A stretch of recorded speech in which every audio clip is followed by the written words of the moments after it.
Worm is a web serial by J.C. McCrae, also known as Wildbow. You can read Worm in its original format by visiting parahumans.wordpress.com or donate to Wildbow's Patreon at patreon.com/wildbow. This story isn't intended for young or sensitive readers. Readers who are on the lookout for trigger warnings are advised to give Worm a pass.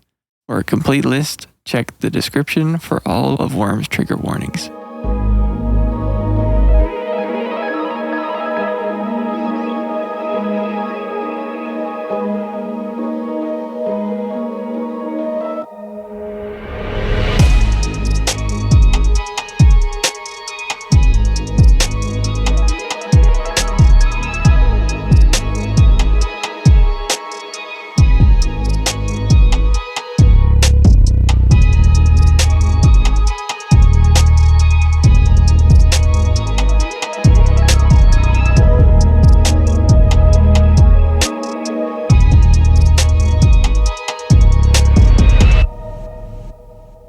Good morning, Brockton Bay. Look under your seats. You get a murderer. You get a murderer. Everyone gets a murderer.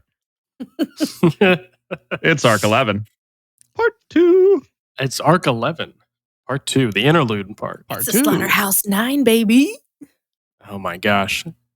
Boy, what a few exciting chapters we have before us. Welcome back, everybody, to another episode of the Brockton Bay Book Club, where a bunch of Worm nerds read and discuss Worm. Yeah. How's the audience doing? Well, I had a root canal this morning, so I'm feeling extra good. Ooh, lovely. Oof. That's a lot of fun. It's cool. Yeah. Did they have to break out the bone saw? Oh, Ew. That's Michael, good. how do we got it before I did. ban people? Can we just like ban? Now, can I mute other recording Yeah. people? Is that something I can Is do that for this me? button? It's this button. Okay. There you go. You found it. All right, let's get back on track. We have a fun group here today. Myself, Jacob, as always, joined by Alan, Nick, Hannah, and Hey. Michael. Welcome, everybody. Greetings. Hello. Hey, for all of them. And we are in the back half of Arc 11 for this episode, the 8 interlude chapters that we get to enjoy and where we meet the Slaughterhouse 9 and Yes. learn a bit about them Finally. along with a few other people. It's a lot of fun world building, a lot of fun. Well, fun's probably the wrong word for these Well- chapters, but I had fun. I had a blast. Yeah, let's. Yeah. Yeah, no. it was I absolutely- have mixed emotions, and we'll get to them. We'll get to them. Let's dive in. The nice thing about these is that each chapter is pretty self-contained. So we can really go a chapter at a time One here. at a time. Yeah. You want to just kind of go down the list. Hannah, as always, want to kick us off? For shizzle. So we start out with 11.A, which is bitch. So bitch's point of view. We find out a little bit about how she grew up, her trigger event, and then she meets up with Glory Girl, Brandish, and then gets recruited by the Siberian. What the heck? Oof. Mm. Great arc. Now, real quick, before I know we're going to get more to the Siberian later. Has she been mentioned before? I don't I feel like she think- has been. I as was kind of a I was thinking the boogeyman. same thing. We've Maybe had like Crawler vaguely- mentioned. We've had Nope. Jack Slash mentioned. Mhm. We've Well, okay, so when they went through, remember like back in Coil's base when they were like flipping through the, the file Right, folder of right. the different people. I think Siberian was mentioned very briefly then, but other than that, I don't. Okay. think Okay. so. Gotcha. I yeah, just was certainly curious. their powers. I don't think were discussed, but like Jack No, Slash has no. been discussed, and his power in terms of like how he can slash with the knife. Yeah. They were discussing like, oh, but what if he cuts the world in half? And then Yeah. everybody stops Right. laughing. Yeah. Well, let's And get then, to then we've talked yeah. about Crawler. right. I just remember there were a couple of heroes I feel like Coil mentioned or that were mentioned that I feel like they were mentioned as like avoided. I know that the Slaughterhouse 9 in general is an avoid at all Yeah. costs group, hmm but I feel Yeah, like there they're were a a kill couple on site. members of them that were even more so doubly. Like Jack Slash was one, Crawler was one, and I feel like the Siberian was mentioned, but I might be I projecting think because you're right. because that also I mean, comes that up in sounds this right. arc. Or not in this arc, but in these interludes, it comes up which members are the most dangerous. Mhm. Right. But No, I anyways, think you're right. I think they did. She is mentioned in Parasite, so Arc 10, Both were right before this. 10.6. okay. Thanks, Mike. There we go. You're welcome. Nailed it. Well, let's get to the tragic backstory. Yeah, Jesus. Gosh, man, poor bitch. Yeah, for real. I think it's really easy to hate bitch because she's so bitchy, and the whole dog brain thing kind of makes it difficult to relate with her. But her backstory is fucking tragic as shit. Mhm. Yeah. Yeah. In my head, I remember us talking about this before and her power, and I was going off of what I remembered, and it's always worse every time I read it. Yeah. Mhm. I loved the instant regret she felt when she Mhm. betrayed Taylor. Yeah. Tried to push her into the containment Mhm. foam, Right. and just describing the immediate wish she hadn't done that was Yeah. heartbreaking. And her Yes. mentality of, now that I've done that, there's probably no way we can go back, is so sad Mhm. too, because that's just kind of how she grew up, is this mindset of, Very okay, once you hurt irredeemable. somebody, it's irredeemable. There's nothing you can do. And so now she kind of feels like that, like her relationship, even with the rest of the Undersiders, is kind of shot at this point. Because she's like, I don't get why they just accepted her back so quickly. I mean, I feel bad for betraying her, but now I know that none of them probably trust me. It's, Mhm. is just sort of the snowballing problem that she has with her personality. And yeah, the more you learn about her, especially in this arc, the more you're like, oh wow, it's one of those, this isn't your nature. This is how you were nurtured. This is the environment that you were raised Yeah. in that made Mhm. you such a messed up person. It also goes to show we're running into a lot of discussion about psychopathy and sociopathy. A bitch isn't either of those. She just struggles to fit in with society. Yeah. She has some of those tendencies, but ultimately she has the empathy and maybe more the sympathy, if anything. She's just traumatized. Yeah, Yeah. Mhm. Yeah. she's it's not that she doesn't feel bad. It's not she doesn't even she feels jealous of other people, and also kind of feels bad for them that they can't do what she does. Um, Yeah. she is living her best life out in Mm. this wilderness. Mhm. She's Mhm. running free. She's bullying people. All the greatest things you can do when you're bitch. And she's got her dogs and she's got people that work under her, and she's so happy to bully them if they fuck up with the dogs. She's living her best life. And and she feels bad that others, she's like, what do Gru and Skitter even have? Exactly. That even comes close to this.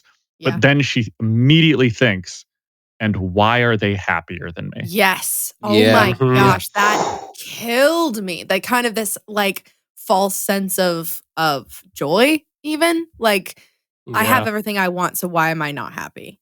I don't even And I know think- if it's why am I not happy. It's Why are it's they happier how than me? how Yeah. how are they doing this? Yeah. Yeah.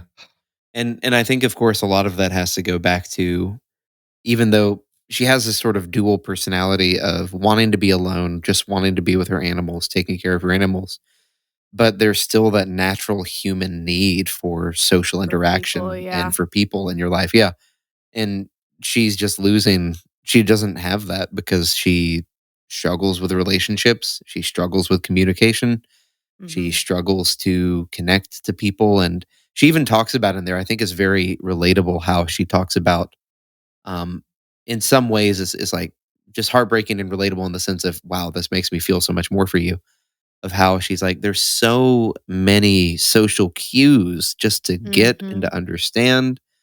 And she's like, how do I know what people mean when they do this and do that? Yeah. And, I can imagine that for somebody who is, I mean, I think it's okay to say that bitch is neurodivergent. Um, it What? seems Mhm. in some ways. Yeah.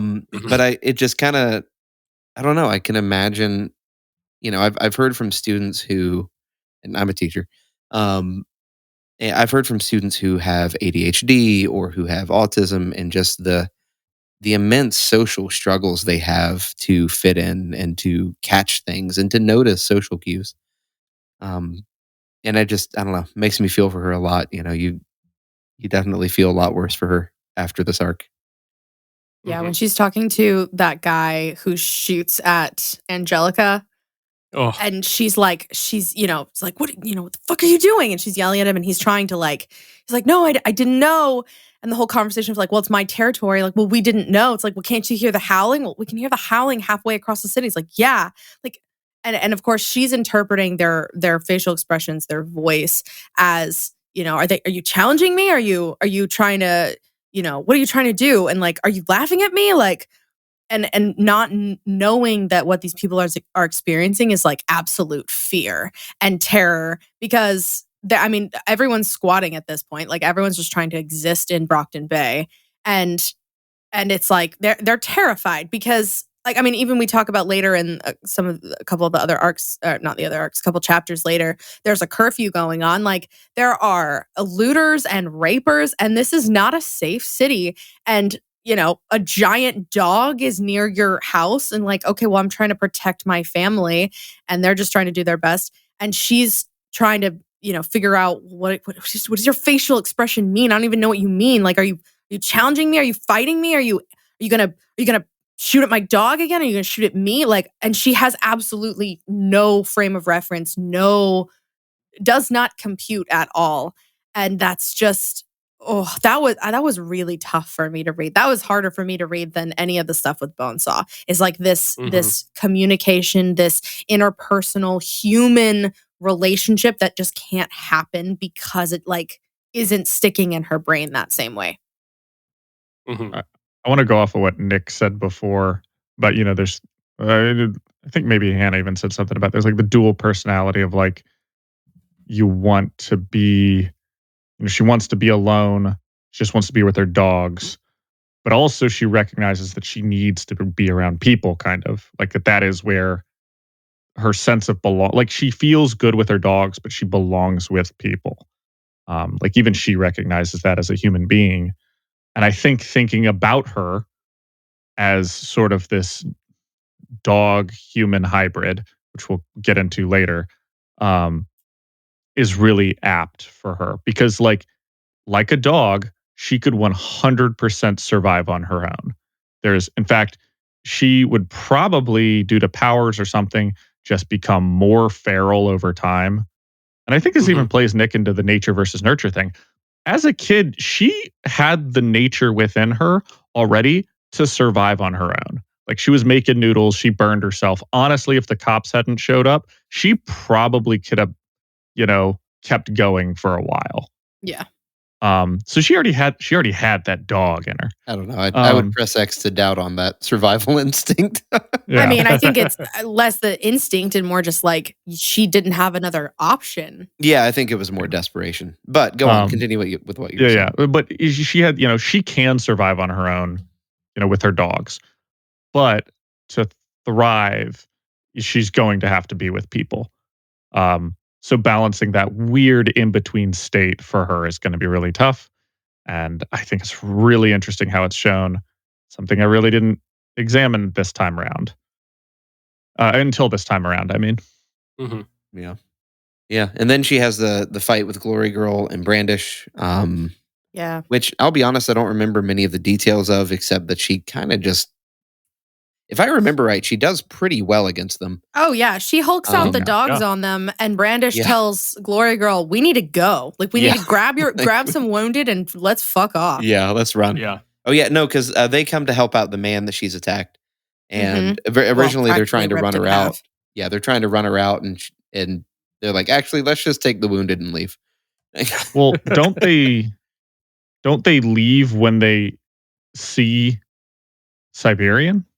Yeah, No. they're on the back foot. Okay. Oh, I read it as Yeah. Glory Girl spots Siberian and That's takes right. off. That's right. Yeah. But they're on their way out. They're not sticking around for the fight. Which She real quick. sees her. Oh, sorry. Go ahead. Nick. No, go ahead. So she sees Siberian. She's on the phone because they were going to call for backup or whatever. No, Oh, they were right. calling for Amy to, basically like, hey, we've got people that need healing. Mhm. We'll be bringing them in or something like that. She's on the phone and she sees Siberian and like something clicks like, oh, she's still on the phone. And I'm pretty sure that's when our last interlude happens Yes. where Yeah. they get on the phone and call her. And that's when they yoink out. Yes. Yeah. Which all I wanted to mention there was just that I did love the timing of these arcs and how they fit together. Yeah. Yeah, so I good. did not remember that these didn't either. weren't, these were achronological. I think that's the word I'm looking for. I mean, they're essentially simultaneous, I think, is what's Yeah. Oh, yeah. basically Yeah. happening. But like there's some that happen directly after or during Right. or Right. Mhm. Yeah. before, during, after. Like I don't think I'd ever paid attention to that before. Yeah. Which is cool. It's just a fun, clever writing bit because you get the sense at the end because that ties it all together. You're like, oh, did all of these interludes happen in like a single Same day, time, yeah. roughly at the same Mhm. time? Seems like it. Mhm. Yeah. Yeah, that was definitely the vibe that I got. That Yeah, it was that's like a all note. happening at the same time. 'Cause originally it gives you the vibe that like they see Siberian and they're like, oh my gosh, she's so scary. We need to just leave. Yeah. Which And because it's kind of raining during this arc, is that right? Or this chapter? And it's I don't also- remember Yeah. raining, but And it's Yeah, also because- mentioned Maybe. that it's raining during Cherish. Yep. It was raining during Cherishes. Yeah. Is it raining I want to say during it's Arms raining in Masters Arms as well? Masters. Yeah. and Yeah, he makes Thea a as comment well. about the windows. I think the only one is maybe Hook Wolf's happens the day before because his happens during the daytime Yeah. or like the day before the night that everything, Yeah. you know what I mean? A few hours before. day of. Day, exact. Thank you. Yeah, I definitely got the impression that they're all sort of concurrent with each other, which is fun. Yeah. Made a note of that for Dissecting Worm, but we'll come back to that in the next Yep. episode. All right. Yeah, very cool. So we get to the first Siberian. Slaughterhouse Yeah, the 9 second reveal. Ho, ho, ho, ho. Woof. Oh my gosh. Okay, so Mark me First of down all- for scared and horny. yes. I So cool. So forgot she fucking cool. talks. Yeah. Right? Well, I mean, yeah. Well, I mean, she says the thing at the end about like no one hears her talk and lives. Yeah. Well, like Yeah. in So my that's why head, it's so rare. she just never talked. Period. Like during this whole confrontation, and it was like, once again, this is all in my head from what I remember. Bitch is like, what the hell's going on? And then, essentially just goes back and there's a note. But like, what the fuck are you gonna do to Siberian? You can't do anything to Siberian. And she just You like can do jack stands shit. there. Yeah. Yeah. Like And- a fucking Even the rain doesn't make her wet. yes. Like her Mhm. hair billows. Man, go on. Nothing gets her wet. Confirmed Siberian, No. our ace. Our Stop ace it. representation. Stop it right Okay. now. Oh my gosh. All right. No, but I love that image though, of, like her standing over this body and like her hair is billowing and like she's not like her hair isn't wet at all. And it's just kind of this like quiet, everything quiets, everything, all the dogs stop, everyone like turns to look. And it's like even the dogs know that like, oh shit. Like, it's so cool. There are so many. All of these interludes have some just fantastic one-liners So good. by all the characters. And Ugh. Siberian's little subtle, like looking down at the dog, not Mhm. even bothering it, just being like, he's going to get hurt. Like, do you want to stop this? Yeah. Oh, so so powerful. good. So good. Just such a good cinematic little moment there. It's delightful. Truly. For those of you who don't know, Michael Scott has been working on a remix that he posted recently.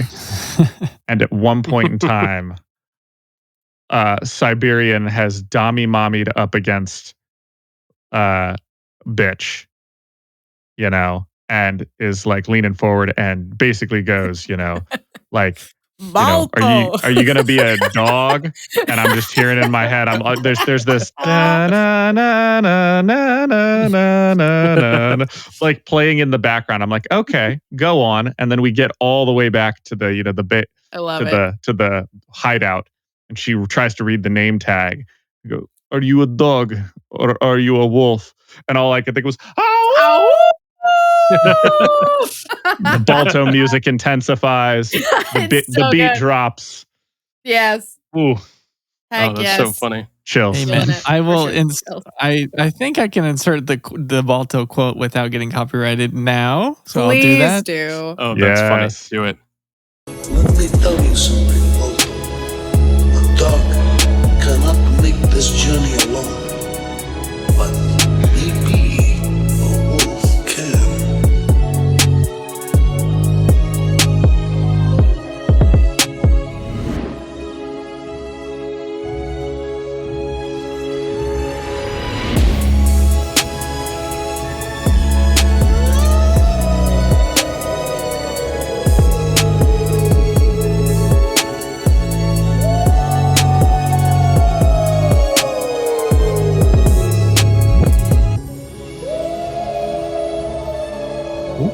Heck Nice. yes. That's a banger So every good. time, Michael. Every Love time. it. Thank you. Frick yes. So good. Also, Man. can we just? I don't know if we gave enough context to what that Balto thing was about. Can you just Okay. explain? She gives Yeah. the wolf, and what the note says, real quick, Alan. Yeah, the note says on it, "Are you a dog or are you a wolf?" Yes. So and then the Balto quote is self-explanatory, which we just played. So there you go. All right, moving on. I love it. But this was also Keeping us on our, track. not to lose sight of the important things. These 8 chapters have our second, which is with this episode, or this chapter. And then also our third, later on, Good Girl of Worm. Just want to Forgot point that about out. And thanks Is to Hannah and Kat for making me aware of all the smut language. I'm so Yeah. glad. If there's one thing that I can bring to this podcast, that's if that's it, I'm happy. Mm-hmm. Mm-hmm. In the comments, below, just go ahead and throw some. Every time they say "good girl," somebody wants to do a Control F of Worm. Every time they say "good girl," go ahead and just send that. You can send that over to I know, Hannah right at on Brockton through. Bay. I'll take it. Book Thank you club. so much. I run the Instagram, so you can just message me and I'll see it. Yeah. There you go. Send pics too. Fan art, preferably. Kind of Jesus. Oh my god. Any more thoughts on Siberian?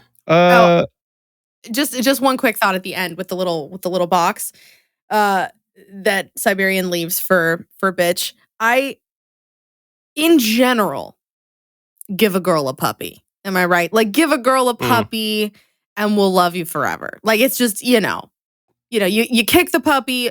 Yes, that's clearly the villain. Like you give a girl a puppy. Okay, well, obviously we love you. You give bitch a puppy. Like, I feel like that was a great way to just cement this idea as Siberian. Like, hey, who knows you better? Your team that smiles at you and brandishes their teeth at you, or me who lays down on the ground and smiles without showing my teeth because I know who you are. You and I, we are wild animals. Like, I love it so much. And then give her the wild wolf pup. Like, it is. Yeah. Like if anybody knows bitch at all, it's Siberian. Like Siberian gets it. And like obviously Taylor was getting there, by figuring things out. But like Siberian knew and was like, "Oh, I know. I know all about the not showing my teeth and not looking to be a threat and speaking quietly." Like dang. Yeah. Yeah. Yeah. It also speaks to that calming presence, or the presence of calm and confidence that she has, Yeah. knowing that she's, basically completely invincible. Like, Yeah. that's not even oh, she's pretty strong. It's like, no. She, I think later it's mentioned that she has invincibility on scales that not even other classical invincible heroes Right. can match. Not even close, right? Yeah, She's supposed to be the the unmoving object in space. Yeah, and time. immovable yeah. rod. Yeah. Thank you. That's what I was trying to say there. I got you. Yeah. All Thank our you. I didn't D&D know- nerds out there. Yeah, I'll cut Right. this if this is a spoiler, but it says that she's an unstoppable force and an immovable object. Oh, that's All right. one. She's both. That's right. That's right. Yeah. Yeah. Fun So power. fucking cool. I Oof. love the Slaughterhouse 9 so much. Man. Any last things on Siberian? Yeah, we got 7 more Slaughterhouse 9 members to get through. Oh, yeah. Let me give you my final bitch fact that I like racking my I've been brain. I was saving like, it up. so, but I was trying to think. There's something weird about a bitch's powers, or her backstory specifically that I couldn't remember. So I actually had to look it up because I knew there was something there, and I thought it was like, is Bastard a wolf? Because that's what they call it, a wolf. But something that's never mentioned in the Worm series, but was hinted at by Wildbow on Reddit randomly, was the people postulating that bitch, her powers aren't directly related to dogs. Dogs are just the thing that she has readily access to, and are adjacent to her power, because Rolo isn't a purebred dog. Rolo's potentially half coyote.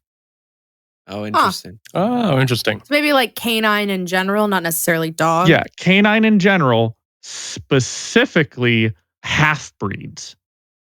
Oh, gotcha. Interesting.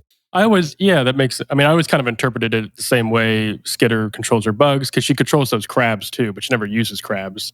But she kind of just talks about how it's sort of, she can sense things with lower brain function. So I kind of always just assumed it was similar with bitch, is that she just sort of honed in on a certain type of, Right. brain Yeah, activity that makes or sense. biology. Yeah. That kind She of also thing. makes a comment at the end that it's easier to use her power on the wolf pup than Right. other dogs, which is interesting to me, Yeah. of like kind of like playing into that idea of like, well, are you a dog or are you a wolf? Like, are you a wild animal or not? Like, well, it's easier to manipulate a wild animal, so Mhm. maybe. Yeah. Yeah, that's true. Very interesting. It's also alluded that it's like a domestication thing. That like Yeah. the less domesticated a creature is, the better. So like potentially if she's interacting with a chihuahua, not going to be great. You're not getting a Right. whole lot of work out of that. But if you found a feral dog, then it would probably it might be harder to train, but it would actually work better on them. Interesting. Kind of So, a like, paradox mutts. then too, because she does need the training in order to actually direct them to do Right. what she wants them to do. Yeah. Super Yeah. interesting. Oh, what great character work. Ugh, love it. Love it, love it, love it. Well, we're going All to be right. here all night if we don't move I to was the, going to say. Yeah, to let's the move on. next one. I feel like we spend more time there. We're familiar with bitch, and it's Yeah. fun to get into her character. I That's have true. more Yeah. notes for that chapter than I do, I think, any of the others anyway. Yeah, I think. have some big notes for some other ones, but Yeah. we'll just Well, let's get going. Let's not slow down here. so the next chapter B is Theo's perspective, which we've met Theo before. And Theo is babysitting Aster, watching in the apartment, and Jack Slash is there. Woo, love that. That's absolutely freaking terrifying. Theo makes a deal with Jack, basically in order to keep him and Aster and Purity safe. And Jack gives him 2 years to train and prep before he comes and kills Jack, which is like, Before he comes and kills Theo. well, yes, but he'll come and kill Theo, but Challenges he's Theo given to a fight, basically. Kill Theo Exactly, and a exactly. thousand So- others. yes. So Theo has 1,000. Yeah, that's right, 1,000, and Theo will be the 1,000th. So he has 2 years to like get prepped to take on Jack. Man, Oh. Woo! all of these chapters go Lord. so hard, and they're so good. Oh, also, a quick note, since we're talking about these chapters all happening around the same time or near the same time, he has Oni Lee in the bathtub. And we see Oni Lee later on. Yeah, we do, right. So this is earlier as So- well. This is Yeah. earlier before Yeah. that. That's true. Put that bitch on ice. I mean, Yeah. not that much earlier, since Yeah. I think, 4 once hours more- earlier. I was going to say, 4 she hours, says at the least. 4 hours. Yeah, the Yeah. least. Yeah. So maybe same time That as morning, Wolf's arc perhaps? or chapter. Yeah. Yeah, Yeah. something like that, Like that. probably. Yeah. we interrupt our scheduled program to bring you a word from our sponsor, Zencastr, a one-stop shop for all your podcasting needs. When we first started this podcast, we knew we needed a service that would let us record remotely. After doing some research, Zencastr was the obvious choice. We started using Zencastr and never looked back. It's super easy to record a podcast with Zencastr. All you do is log in, invite people to join your room, and start recording a high-quality podcast right away. You can record studio-quality sound and up to 4K video with your guests. You can rest easy even if you have an unstable connection, knowing Zencastr's multi-layered backups ensure you always have your recordings in the highest quality. We do all our recording in Zencastr, and when the episode is ready, we can distribute it to all major podcast platforms. Zencastr has made podcasting so much easier with its all-in-one podcasting platform and tools. Go to zencastr.com/pricing and use my code Brocktonbaybc, and you'll get 30% off your first month of any Zencastr paid plan. I want you to have the same easy experiences I do for all my podcasting and content needs. It's time to share your story. That's zencastr.com/pricing and use our code BrocktonbaybC. And now back to our scheduled programming. Anyway, all I was going to say is, do we think that maybe Theo gets one of the coldest lines in the whole story? Looking at Jack Slash going, "No, you I kill." Sir. Doesn't he say sir right after? Yeah, he does. too? He does. Oh, it's such a good fucking line. Oh, Yeah. jeez.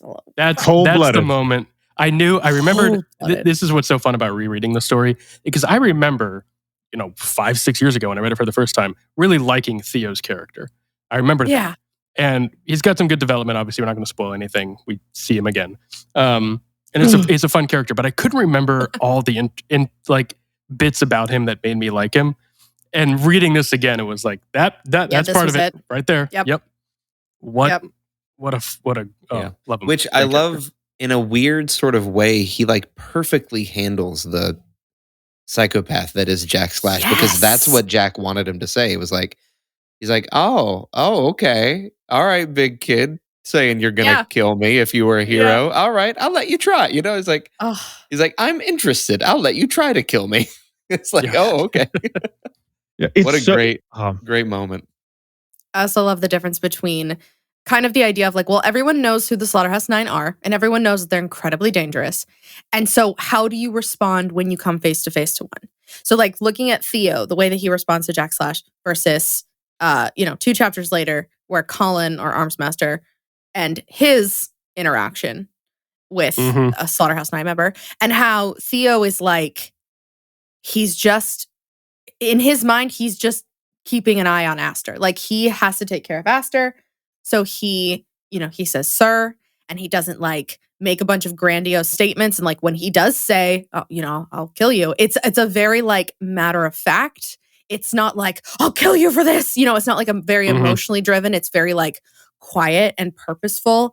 And I love that. I love how smart of a kid he is, that he's well, you're older than me, and I know that you're really dangerous, and I'm watching after my half sister, and I need to protect her and me and Purity, who will be home any moment now. And just kind of the smart, quiet, a little calculating, but I just love his reaction to Jack is so, I don't even know what the word is for it. I love his kind of quiet, what is the opposite of grandiose and pompous? It's borderline apathetic. I wouldn't say apathetic. I would just say careful. He's just being very careful with his words. He's terrified. Muted. Maybe muted. Well, we start out the chapter with him staring at the TV for 5 minutes, and the TV's off. And it's this is just how he is normally. We talk about, Purity talks about essentially all of the machismo, everything that made Max, Kaiser, the raging asshole that he was, had essentially been worked out of him.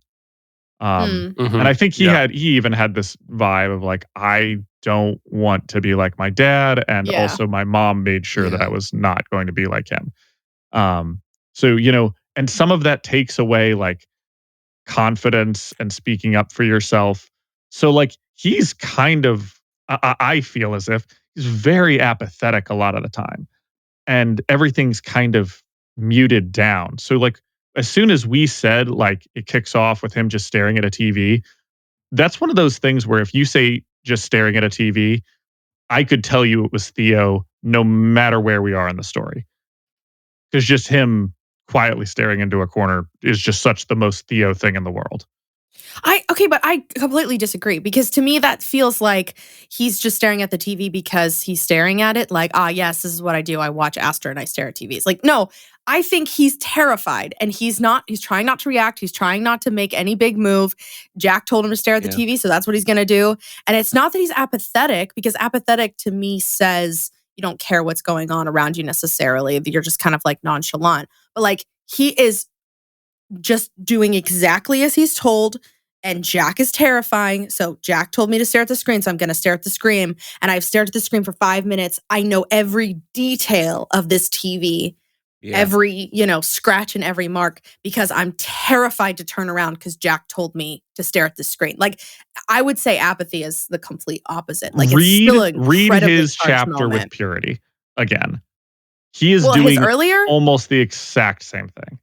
Well, yeah, but he's in a very chill place at that point. Like, he's literally just babysitting. He doesn't have a Slaughterhouse 9 member standing behind him. Yeah, but his conversation, at least to begin with, as we ramp up and get into the conversation, clearly he's showing some, initiative, but it's almost like it's dragged out of him. I get the feeling that in Theo, we see sort of a miniature version of Alec as well, in the sense of it's not so much that he doesn't have feelings or emotions, or even that he's apathetic, because very much it's clear that he cares about Astor, he cares about Purity, he cares about these people, even though they don't always care about him, especially Purity. But I think what it is instead similar to how Alec talks about how if things got too loud or crazy, his dad would silence them with waves of emotional terrorism. Mm-hmm. And I think it's probably a similar thing. Like, Max is probably a terrible dad, or probably was a terrible dad. Yeah, it was. And he probably just, anytime there was any defiance, he sort of just beat it out of him. Right. For lack of a, maybe literally, maybe not. I'm not saying he did literally. We don't know. Maybe verbally, yeah. Maybe verbally, right? We just, again, it's that feeling of, oh yeah, you just really did, like, you had your personality kind of beaten out of you. Yeah. Yeah. He wasn't is given more the the way I space see to it. be Yeah. like verbal and, Exactly. push back. Exactly. And for Alec, that became hugely apathetic because, of course, like, there was so much more emotional damage. But I think sort of a small picture of that with Theo. Mm. Yeah. I think one of the sort of interconnecting themes with how each of the Slaughterhouse 9 members approaches their target is that they attempt to pull out the most inner primal emotional response from each of them. And that's why I think I love the "no, you I'd kill" line, is because really that's the most emotion Theo shows in the entire chapter. He doesn't really show much, but that's the moment, that and right before it too, where he sort of is telling what he wants to do, wants to be a hero. That's Jack / winning, is like, Ken, I think you just said, like, that's the response Jack wanted, was that's his, like, oh, there you are, Theo, like, got you, found you. Ooh, I just got chills when you said that. Love it. Like, everyone loves Hook, right? Oh, there you are, Peter. Right, everyone, great line. Yeah. Love it. I love it because I get the feeling that Theo, because he's talking about, when I grow up, I'd be a hero, I'd take down bad guys. And he's like, what about me? And he's like, oh, you I'd kill. It gives this vibe to me that if given a dagger right then, he still, and like nobody to stop him, he still wouldn't be able to kill Jack Slash. And he knows that.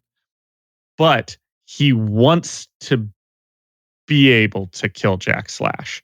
Mhm. Like, Oh yeah. and like he's like, I don't have the fortitude of character or whatever, that killing instinct.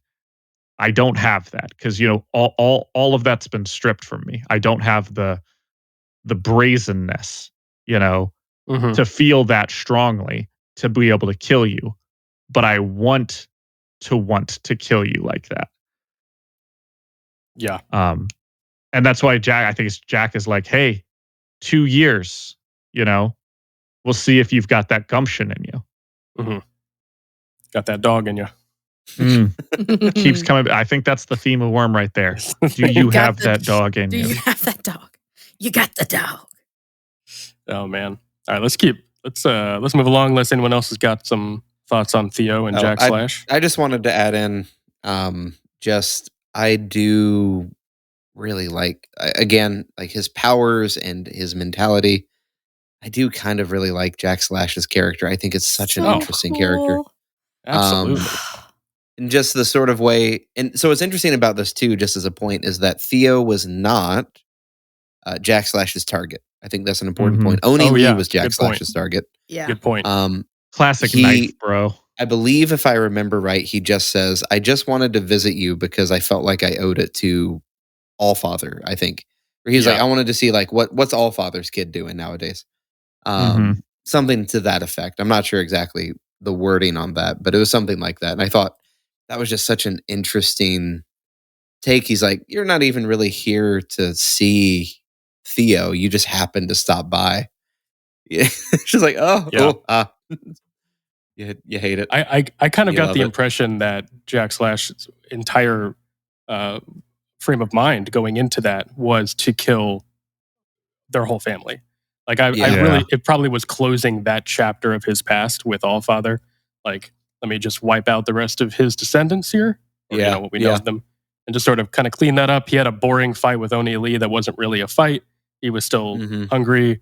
He was there to just sort of have fun and finish him off, but then got sort of caught off guard by Theo's response in a fun way. So, yeah, Jack Slash is an amazing character. One of my favorite villains in fiction, For sure.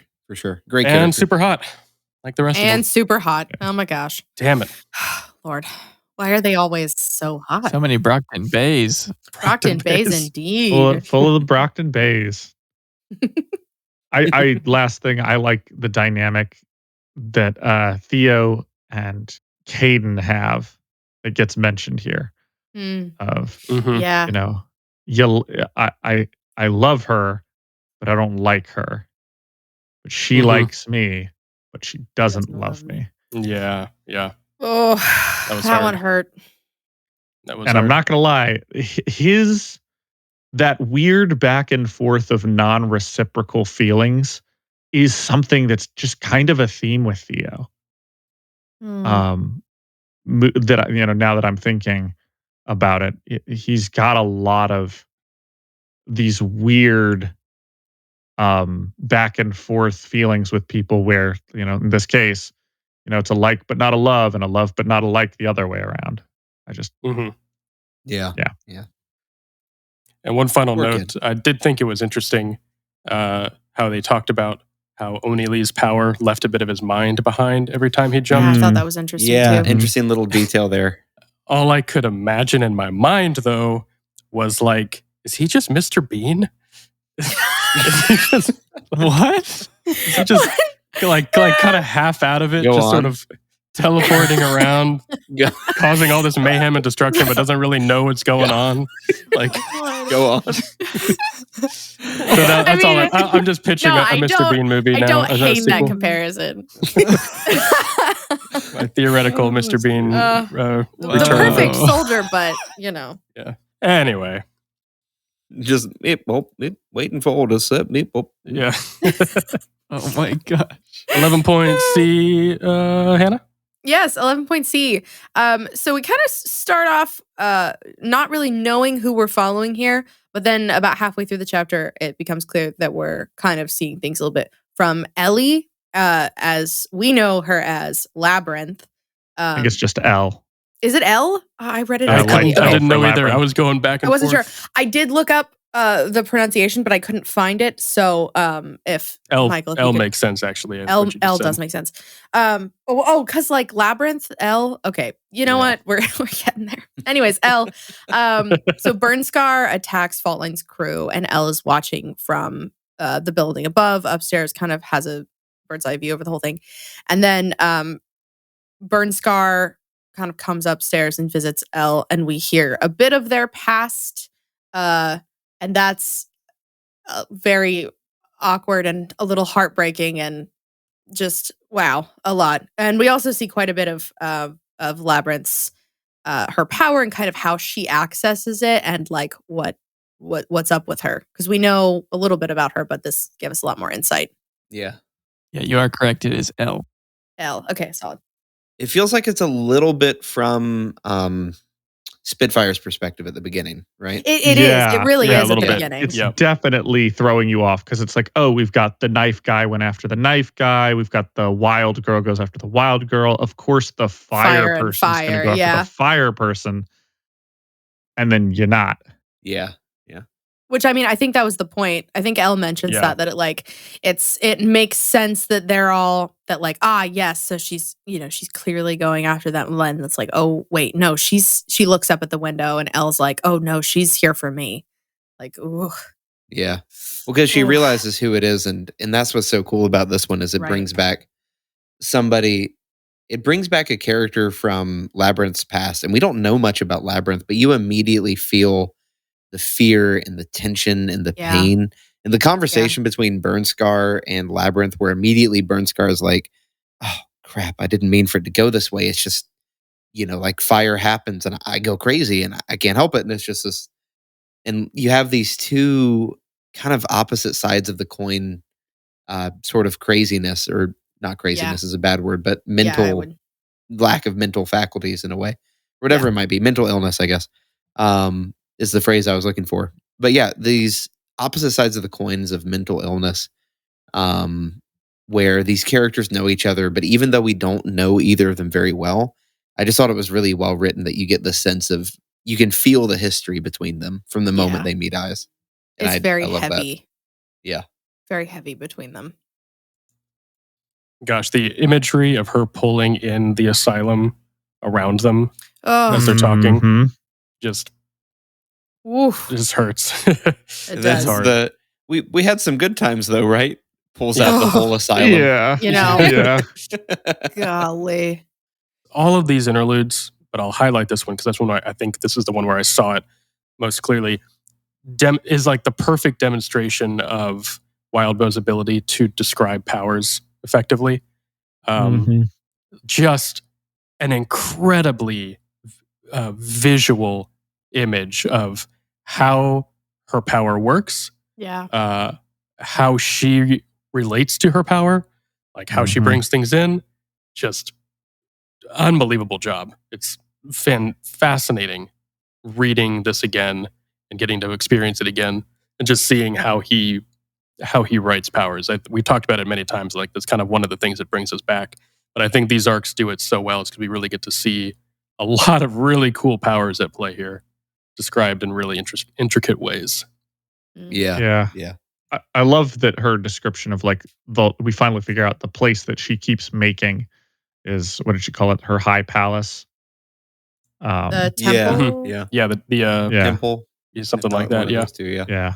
And that's what she's, that's her, like, essentially her meditation state. She's trying to, Yeah. bring that there. But but potentially it makes me think of like, okay, if while she was in the asylum or in wherever she was at, she brings about a negative space like the asylum that has no doors or windows or anything. Could she trap herself in there? Like nobody gets in, nobody gets out. Like Mm. she's just in a weird padded room of her own making, potentially, if she's like in a really, really bad state. Yeah, it is sort of that weird, it's one of those powers that is weird to understand because it does feel like it reaches into alternate dimensions. Mm. And that's always kind of a tricky thing to write and think about because you're thinking, okay, what is really happening here? Right. how does this, just all those questions about how it really works practically. Like you said, can she basically teleport herself to a mind palace and not, Yeah. not think about that? Mentally kind of lock herself away. Yeah. It's interesting too when she talks about having to build the space and like build and like by going too far or by expanding too far, she loses ground. Like it can take so long to like build it back up. I thought that was very interesting. I liked that a lot. Yeah, that was More neat. facets to her power. Yeah. Mhm. Also, there's a killer line at the end where they're talking, and she's like, "We were friends." You're like, "We were friends, right?" Like, and it's I don't know. I feel like it's a little bit ambiguous, but it's kind of like, well, we had a moment, maybe. Yeah, doesn't she say something like She's- she kind of like nods hesitantly, but really she's just trying to get her out of there? Yeah, trying to like the rile her up orderlies put us together or something like that. I forget what No, she says she- exactly. At the end, Been she there says so many something. times. What does she say? Hold on, I've got it pulled up here. She says, because she says earlier, like, we had good times, right? And then right when Burnscar's about to leave, Elle comes across the room and wraps her arms around Burnscar, hugging her from behind. We had some good times. Elle lied. Take care. Yeah. Yeah. And like yeah. I'm not gonna lie, that one hit me really hard. Like there's so much history there, clearly, but it's not history that Elle wants to revisit, that Elle wants to see again, that Elle wants to interact with again. And here Burnscar is kind of forcing her way back into Elle's space that Elle has tried very hard to make safe for herself. And yet by Burnscar even being there has pulled out all of this darkness and much like how she talks about how she interacts with fire, like, well, I don't really mean to, and it just kind of happens, and then it just kind of feeds on itself, and I kind of go crazy. Like in the same way, she's ruining something without meaning to. Like Burnscar is, thinking that the Elle might be happy to see her, and she's just ruining more things by being there. And Elle's just, fighting to say the right thing or even talk at all, and kind of wants her to leave. Like, I just need to get her out of here and try and rebuild the safety that has been destroyed by Burnscar being here. Like that one hit a little too hard for me. Yeah. Oh. Yeah, that's a tough one. And just adding into this whole time of what's happening just before this is she's yelling and just asking, please, no. Like from the window, unable to do anything. Yeah. It just feels so helpless. And yeah, it's really, really hard just to feel. You really feel that moment of like, oh, wow, this really hurts, like on a very deep level. Yeah. And just, reuniting with a person you never wanted to see again after watching them nearly kill all of whatever kind of friends you have. Friends and people who have become your family. Yeah, your family, really. It's rough. Brutal. So then we get to Colin. And we get to Colin. Sweet Colin, our This master is the one himself. I always remember the most from this series. Oh, Yeah. okay. I will say of the Slaughterhouse 9 that we've met so far, right? You're reading through these, you're meeting all of these for the first time. Siberian, super powerful, little inhuman, but not like super inhuman. The weirdest thing about her, honestly, is just that she's naked. Then we have Jack Slash, who we know looks like a pretty normal person. Burnscar has some scarring, but otherwise looks like a normal person. Any burns? Burns, maybe, perhaps. Maybe even a few scars. Yeah. Maybe even a few scars from burn. Oh.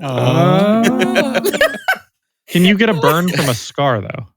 I think you have to get a scar from a burn first. Yeah. Then can confirm. you can. Anyways, all that to say, Mannequin is the first of the Slaughterhouse 9. You're just like, oh, these are not humans. So crazy. Because I truly, read up until this point, I love it. Yeah, up until this point, with the exception of maybe Siberian, because at this point we're really not too sure on what she's capable of. You're like, I mean, okay, they're killers, but like we've been fighting. They're not that bad. They're just like They're we just gotta watch out for them. Just don't Yeah. die. And then Mannequin drops in, and you're like, what the hell? What the fuck am I is looking this? at? Yeah. Oh my gosh. Mannequin, I read this one at night. I remember laying in my bed, the light of my Kindle being the only thing illuminating the room. You hear I was you hear a sleeping little, by you hear a little myself. clitter Dark closet clatter that in has your no air doors. vents. Oh, I was by myself, and it was disconcerting. Yeah. Well, let me read what I got written down here real quick. So Colin, Armsmaster, Mannequin, just climbs in through the vents. It's just absolutely terrifying, and then puts himself back together. Attacks and guts Armsmaster in this kind of little Scrabble board piece. Well, it's keyboard piece. me, you, team up moment. And then Colin wakes up in the hospital with new prosthetics, and Dragon tells him that she has a secret. It's like, okay, well, all right. Okay, I gotta say, yeah, this is absolutely one of the creepiest so far, and probably of all of these, actually.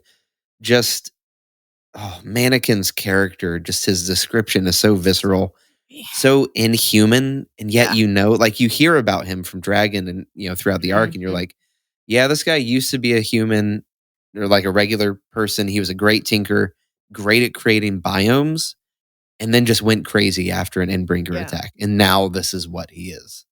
Right. Like, holy cow. I love the image of his organs like sloshing around in the glass, cavernous piece that is his torso. Like, that's.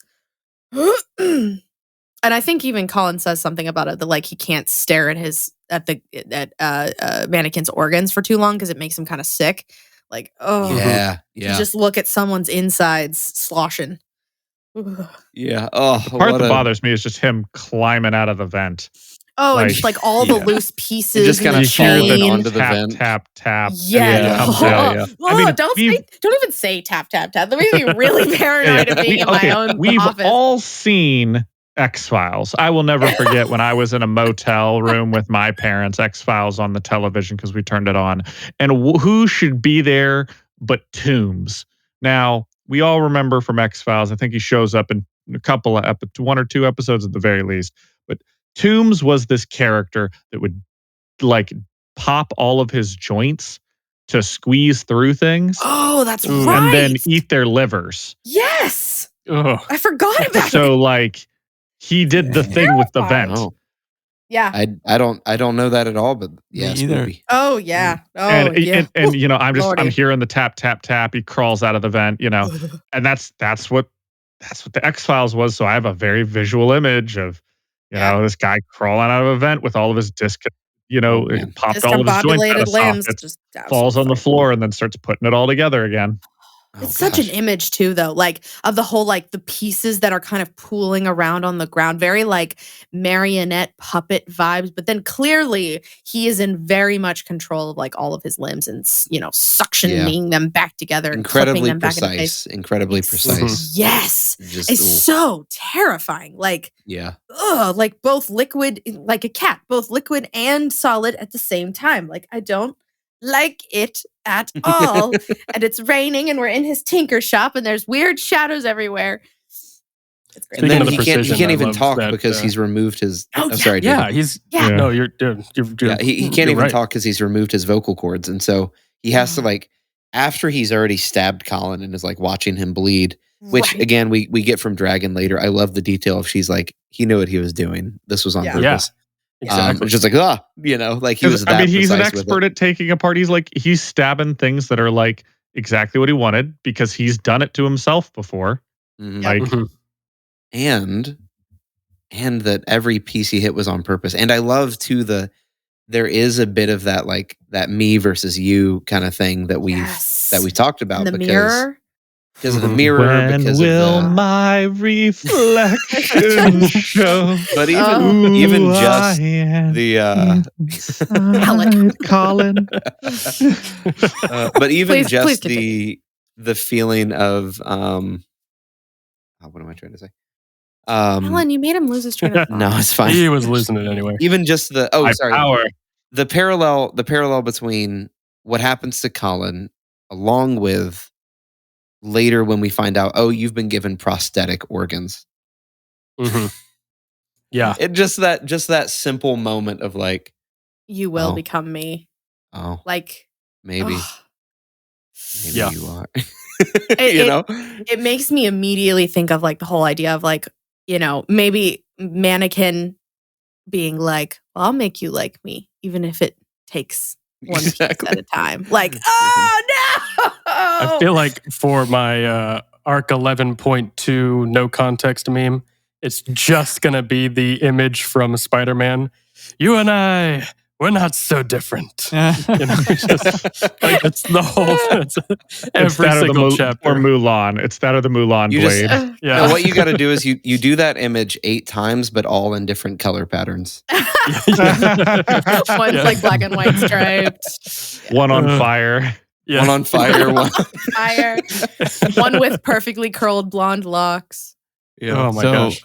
I am not reading along, but I have read past this part, and this is by far the like Alan was saying, the scene that is the most etched into my brain because of how insanely good and terrifying it is.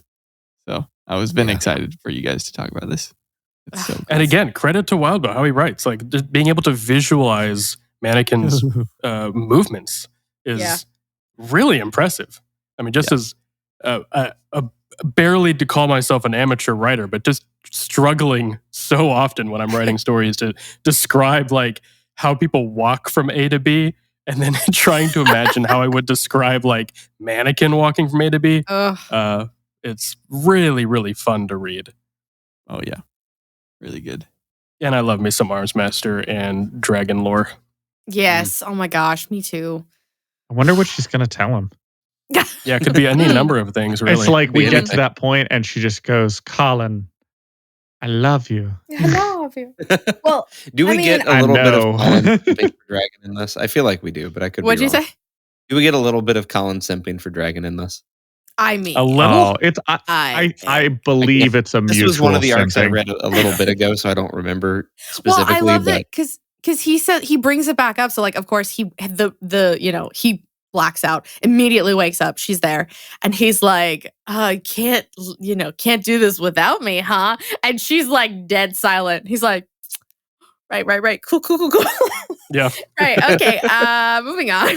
Stupid Colin, stupid. Nobody, Stupid, nothing Colin, happened. stupid idiot. Why couldn't you have stabbed your brain and then you could have replaced that? Yeah. Dumb. But I love that Dragon has these pieces already. Like she's already been prepping, and like we, obviously we know who she is and what she's doing in the background. Her frustrations with being very, kind of stuck. But like she's clearly been working on it. Like she's been Mhm. working on building herself what appears to be a body, and like Yeah. all artificial organs and limbs and a face. And like, I think like he realizes it too at the end when he like puts his hand up on his face and he realizes where the skin and the prosthetic meet on his, like around his eye, that he's like, wait, that means that she had a face ready to go. Like she had Right. face Mhm. prosthetics already ready. Like, oh, Dragon, 2 steps forward, 8 steps back. Like, gosh. Yeah, But- desperate much? But 10 Well, steps I closer mean- to my heart. Mhm. AI wants to get laid. Come on. Yeah. Face just brings us 1 step closer. That's all that matters. All right, 11 point E. Yeah, 11 point E. So Moving we're on? Hook Wolf training with new recruits for the Chosen, and Shatterbird shows up and just blasts glass all over the place. Sandblast. Just blast. No. And shows up and recruits him for the 9. Yeah. Ugh.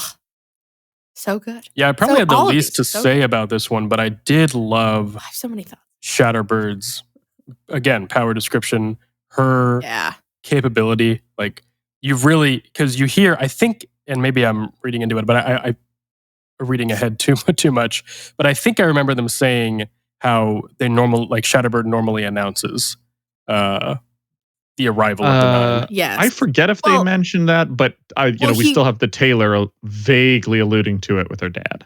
Yeah, well, also Yeah, okay, maybe Hookwolf that's what I says was something thinking about it when he steps outside. He's like, Oh, okay. all right, where are all of you? And she's like, nope, just me. And it's like, yeah, okay. okay. Yeah. So he was Mm, expecting all of them because of the Yeah. Yeah. reputation as it Yeah. was. No, but just the imagery, the glass, her control over it. It's really Mhm. funny.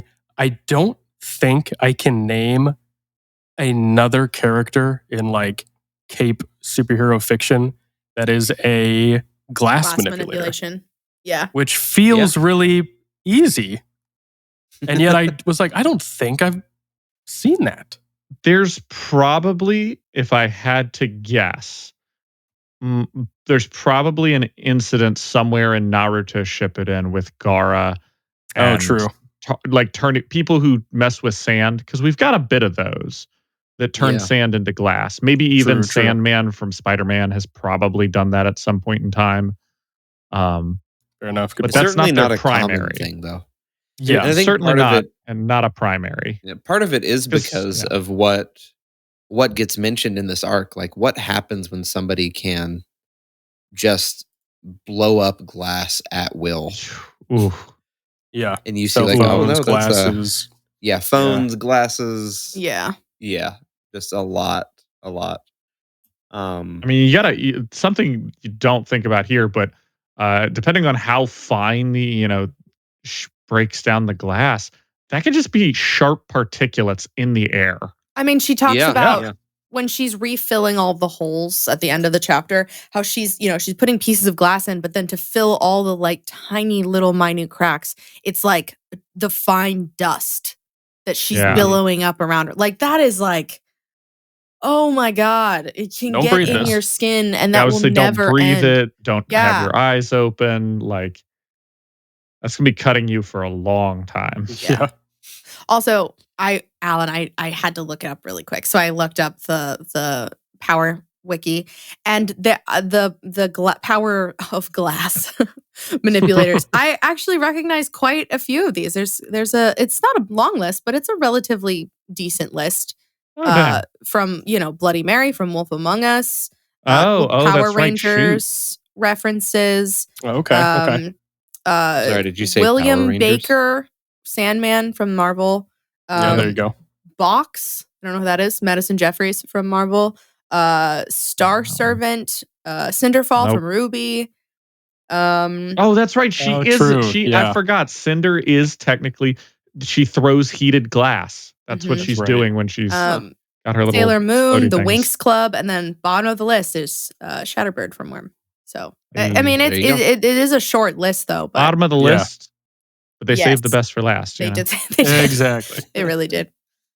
I love the glasses. I think someone just said this, but the glasses thing of like, if you've got phones in your pocket, smartphones with a glass screen or glasses that you're wearing or anything that you're wearing that might be glass. So like necklaces or jewelry, like a lot of beads are made out of glass. Like your throat's about to get slashed wide open. You're depending on where you keep your phone, your butt's about to be slashed open. Even worse, think about it if it's in your front pocket. It's a more fun, like it's a little bit more tucked to your leg at the front than the side. That artery It's in your thigh. right over your tonsil. artery. Yep. I don't know if this is a spoiler. We'll cut it out. So here we go. But it says that she can also fly using the glass in her suit.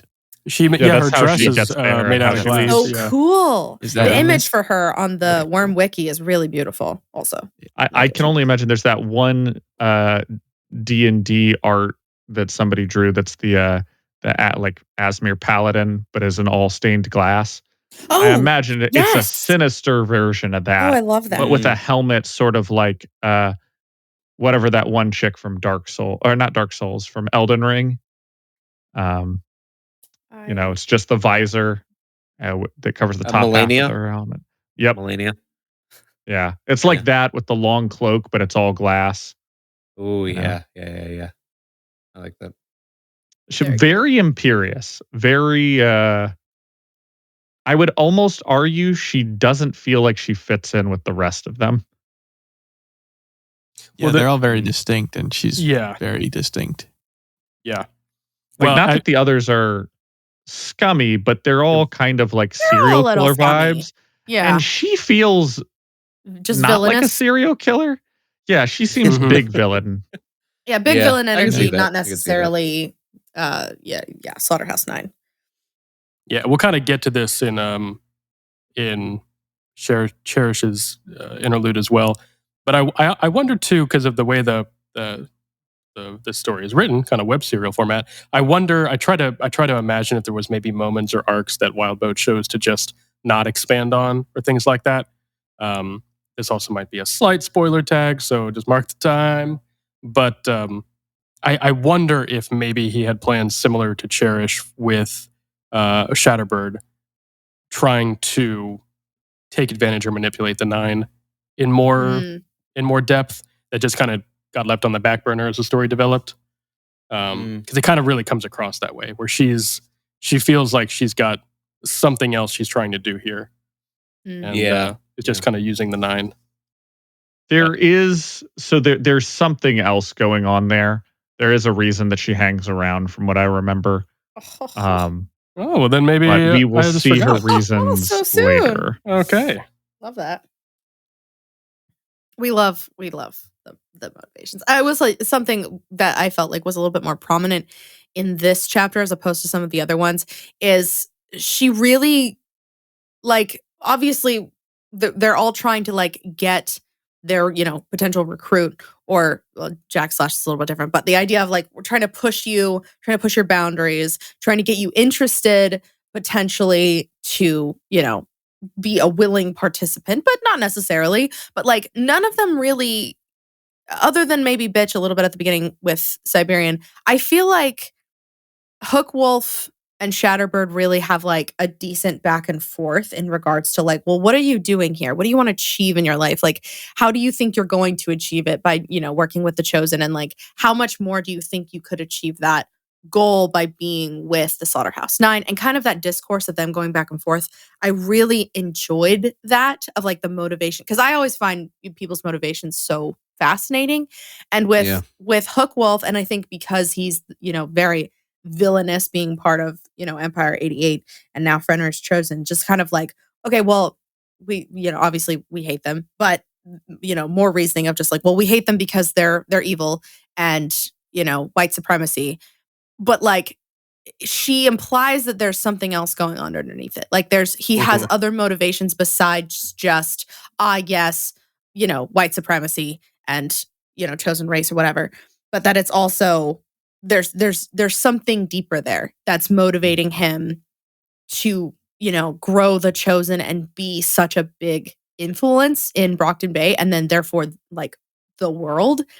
And I think it's really easy. I do this all the time. It's really easy to like associate villains with villainy, because like, okay, you fall into the stereotypical idea of what I think you should be, so therefore you are. And kind of like, well, Hookwolf is obviously a terrible person. We hate him. But he's got other motivations than just whites should rule the earth. And I like that she kind of alludes to that. He definitely thinks about the Roman Empire every day. Oh, for sure. For sure. For sure. He thinks about the Roman Empire and doesn't think about the average skin color of the average Roman. Right, the average Roman. No, not at all. Yeah. He does not think about Scorpio Africanus in the slightest. No. I also like to Hookwolf here. We see we get to know his powers a little bit better, which I really like, because before because Hookwolf is another character, not quite like Siberian, but almost like Siberian in the sense of, is this guy just invincible? Like, we don't really know. To find out that he has this essentially energy core, I guess. It's hard to say like really what it is, but this sort of weird energy core thing. that keeps him powered up. He's got this core heart of metal or something like that. And just a description of the metal piercing different parts of his body and how it affects him. It's just so interesting. It's weird. It does like this exchange kind of too. Yeah, Where like yeah. as metal goes out, like flesh essentially gets sucked into the heart. Yeah. Mhm. So he's trading, stuff in and out. Yeah. Sort of a law of equivalent exchange, if you will. Ooh. One fun game you can play with our podcast is how many nerd references can you find? Oh yeah. Ooh. There Too are many. so many. References to other media that fellow nerds They're will going to enjoy. catch stuff that we don't even know we're referencing. Absolutely. I will Yeah. say sometimes I chuckle and I don't always get it. You don't I don't always wanna get it. I don't want to be You left laugh to out feel though. like you fit in.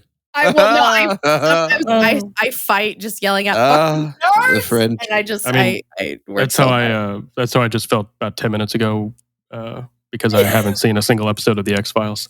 So Same. I know that one. See, Yeah. this is a Oh, yeah. tangent now, which might get cut out, but I just love the statement. We all know the scene from the X-Files. And I'm like, okay, listen. Right, sure. It's just me and Alan. It's just me and Alan Yeah. binge watching the X-Files. It's fine. It's fine. Anyways, Ah, it's great. I love it.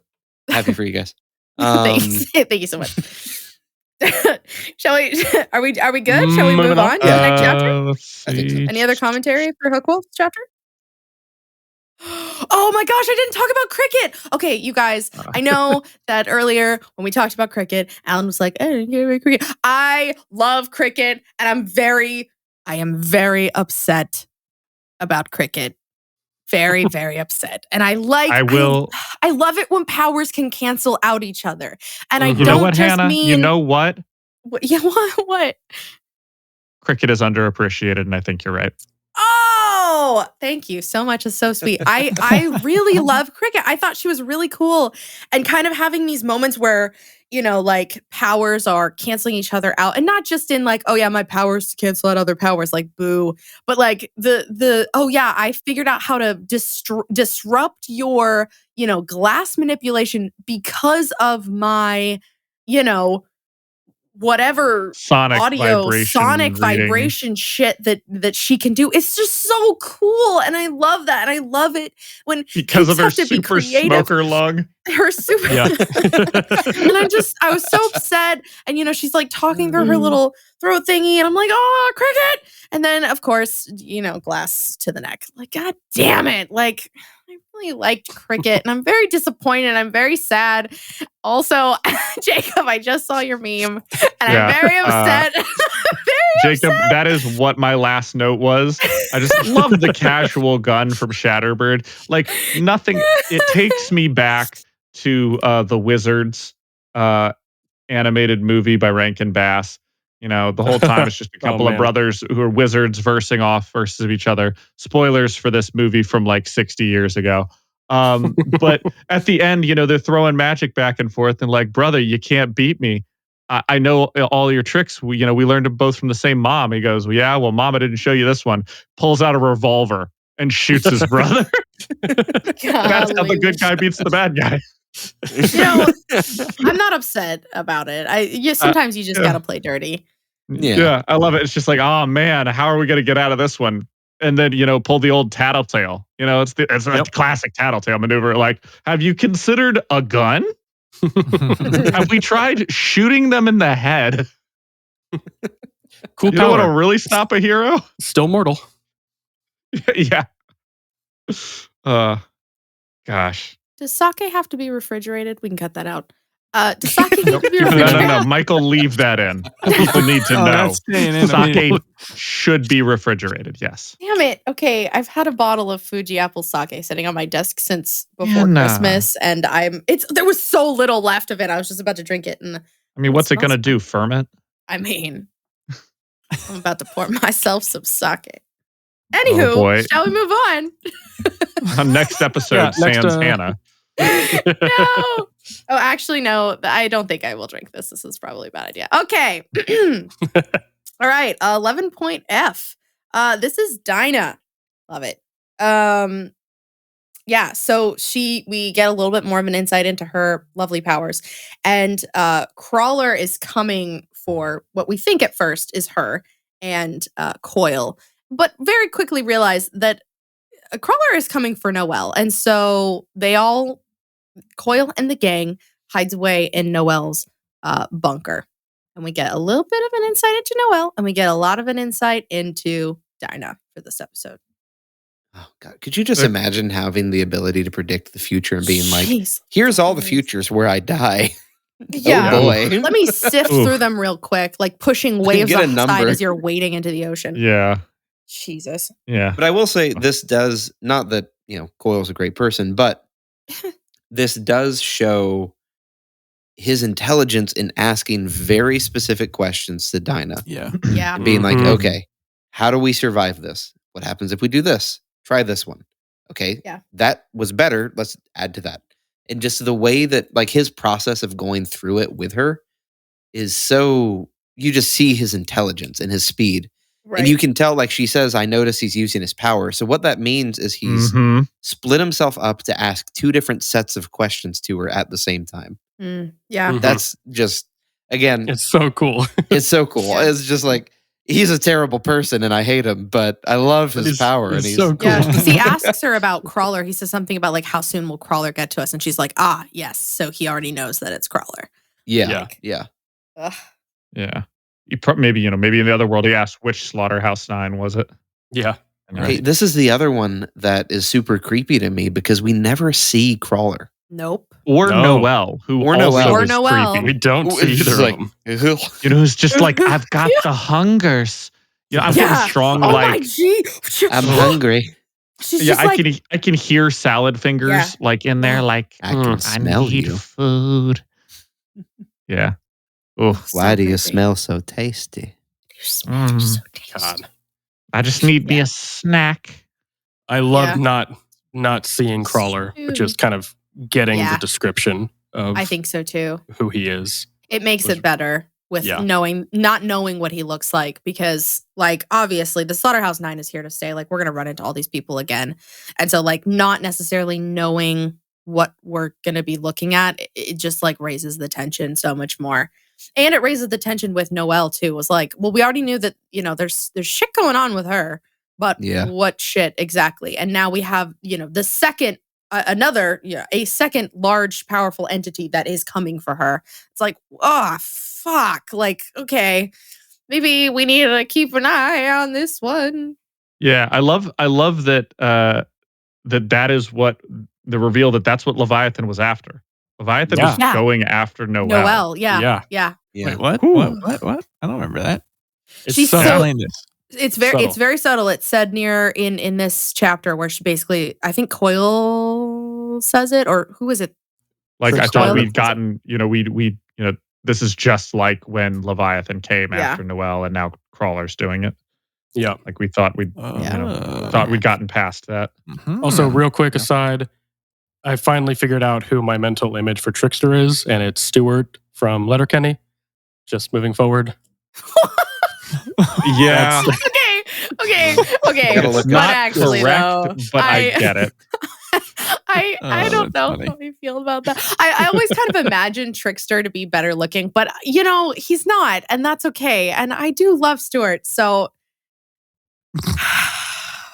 I'm You know, not upset honestly- with that relationship. Honestly, the way he's described with like long, messy, curly hair and a big nose, you know who I think of?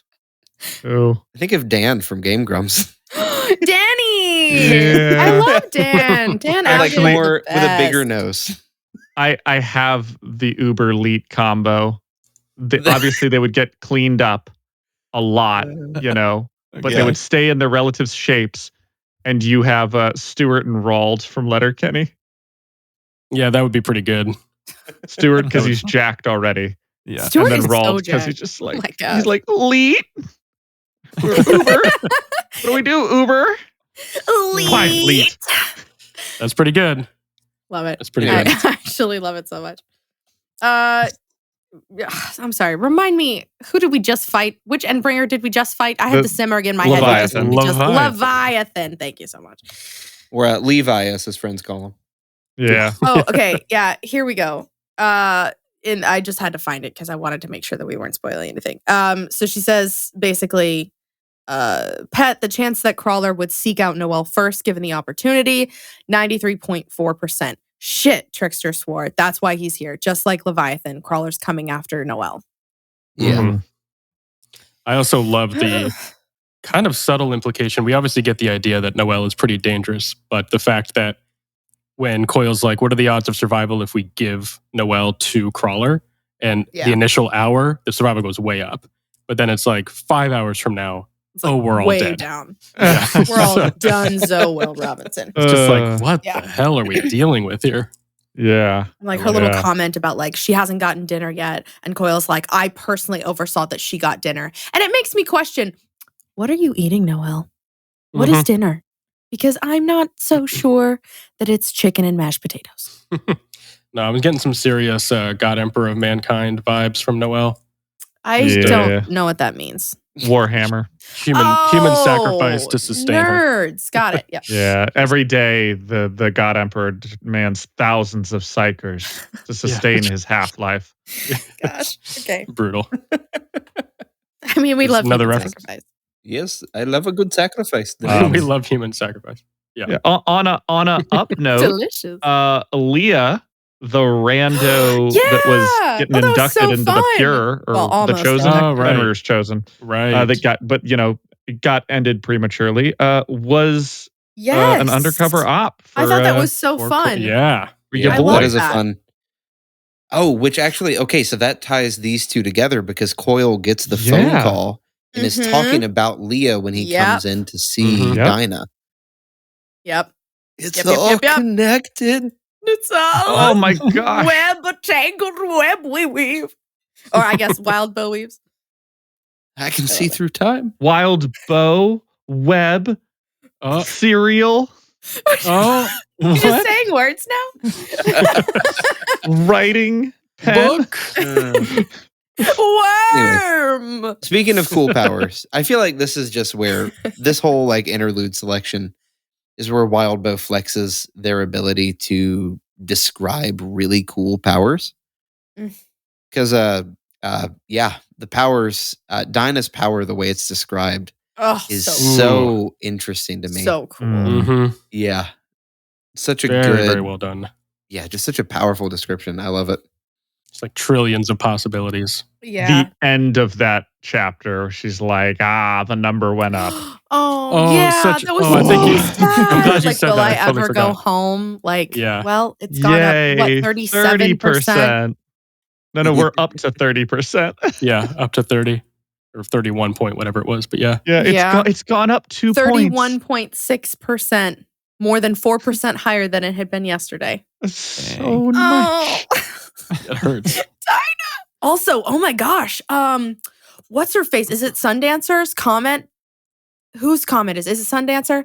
Who basically is like, I'm really sorry. And she's just like, she's basically nervous talking at Dinah. That like, I'm really sorry. Like, I know we could help you, but like, you have to understand, like, we have to do this. We have to stay together. It's like, and oh my gosh, like you're not helping. Like you're just making yourself feel better. I'd rather you just, like, be my I'd rather prison you shut guard. the fuck up because at this point, like your excuses mean jack shit to a little girl who's been kidnapped and drugged for who knows how long. Like your word vomit might give you a little bit of peace, but like it's so. That made me fucking mad. That made me madder than anything else that the Slaughterhouse 9 may or may not have done this arc.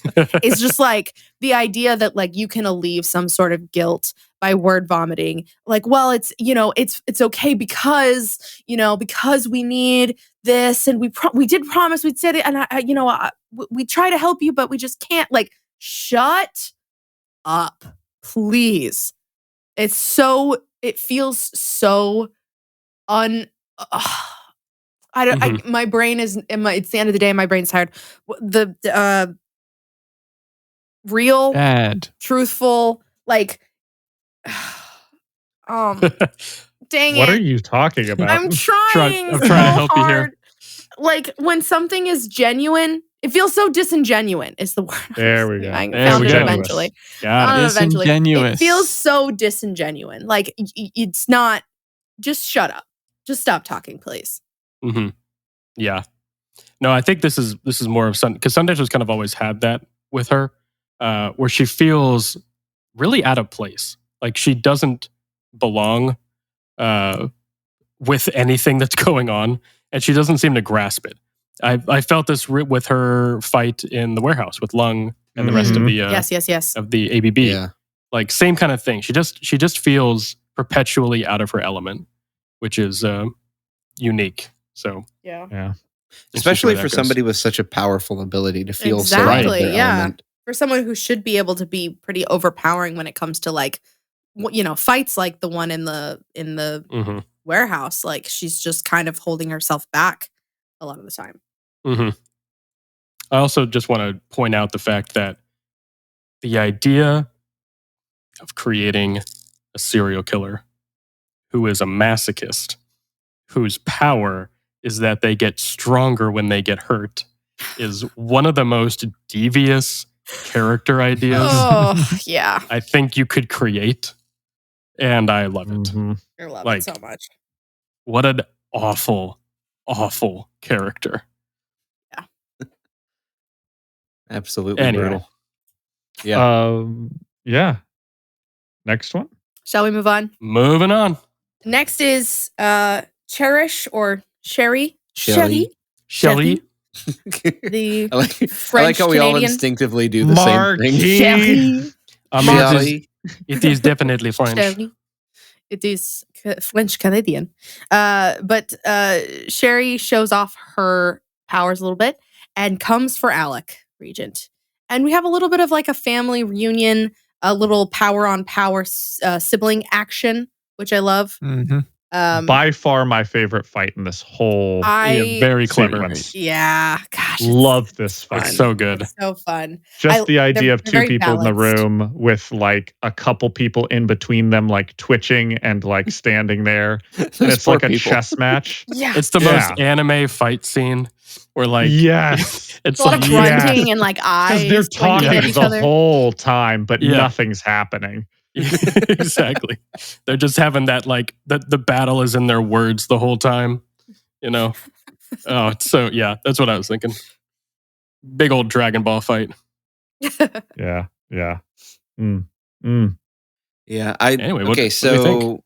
yeah, so Cherish is an interesting one because she is the only Slaughterhouse 9 member that we get their arc is from their perspective. So at first, again, it's kind of that bait and switch where you're wondering, oh, who is this character? You're trying to think of the description and match them and think, oh, is this somebody we've met before? Somebody we should know? And then it kind of does the bait and switch where you realize, oh no, this is a bad person. She just told those guys to kill themselves.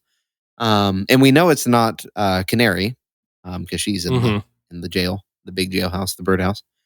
And so then when we finally see who it is, when Alex says it, and then she responds, actually, it's Cherish now. And you're like, okay. So now we know who this is. We get an idea Little of what brother. range her powers have. Yeah. Yeah. Ugh, what a bitch, too. I just... Oh, she's so awful. Yeah. I mean, I love it. I love it. But she's so awful. I love her relation to people's emotions and like their, hormone balance sort of as music. I think that's really cool. Yeah, the idea really that like cool she imagery. sees their insides as music. Like, well, I'm basically, strumming and tuning and mixing a whole new cocktail for you in there of doubt and rage and whatever else I want to, mix in. And with such fine control. Like it's not just blunt emotion, kind of like Gallant has his emotional blasts early on, where you just kind of like he can hit you with a beam and you get afraid or you get sick, that kind of thing. But Cherish is far more precise, and it like gets really into the weeds of who they are to the point where she effectively has complete control over their movements. Yeah. Just by manipulating how they feel. which is crazy. Yeah. Little tweaks in fear and, like ambition and even like loyalty, Yeah. So good. But doesn't work on her brother. Nope. Doesn't work too well on him. Well, it's interesting though, because we see that conversation with herself. Well, we see the conversation with Alec where Alex says, it doesn't work on me. I've built up more of an immunity. And she admits that it doesn't seem to work as well on him. But then at the end, she does say, well, it does. Like, you don't really build up an immunity. I'm able to manipulate it to give people little dopamine hits whenever they see me. Right. that's such a smart, conniving fucking move at the end. The Pavlov's dog sort of thing. Yes. Which is super So good. fun and very, very smart, and I like that. But yeah, so it's is it working on Alec?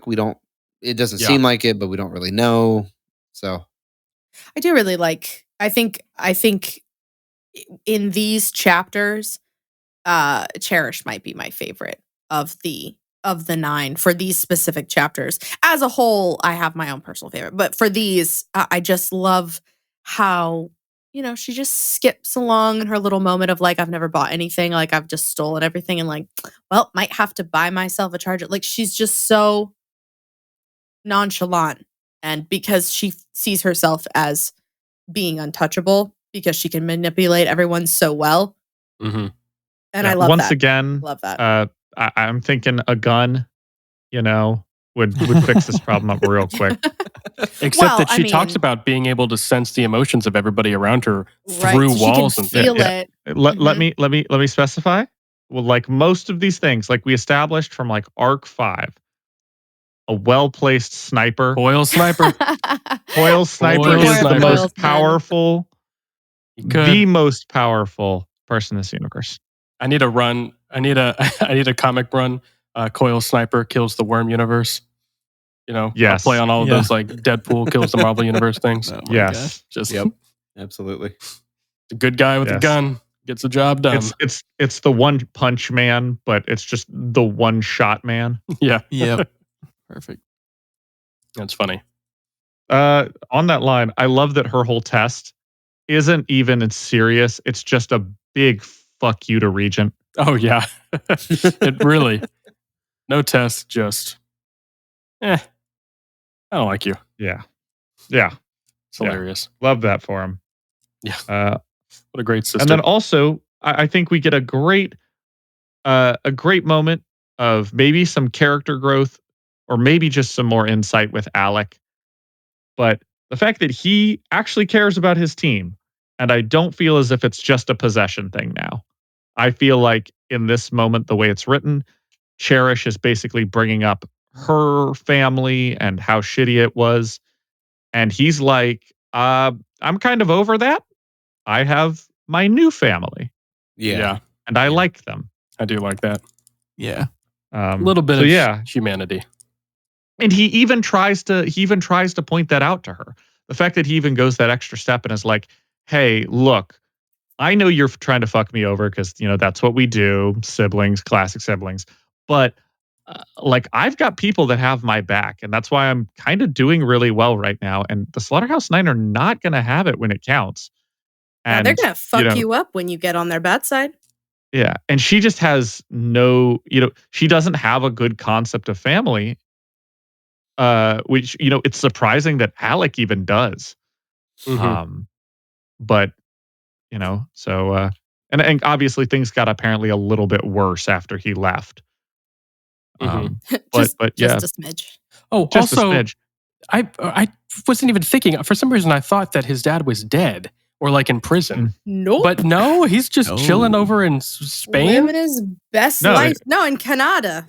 Oh, that's right. In Canada, Montreal. Yeah.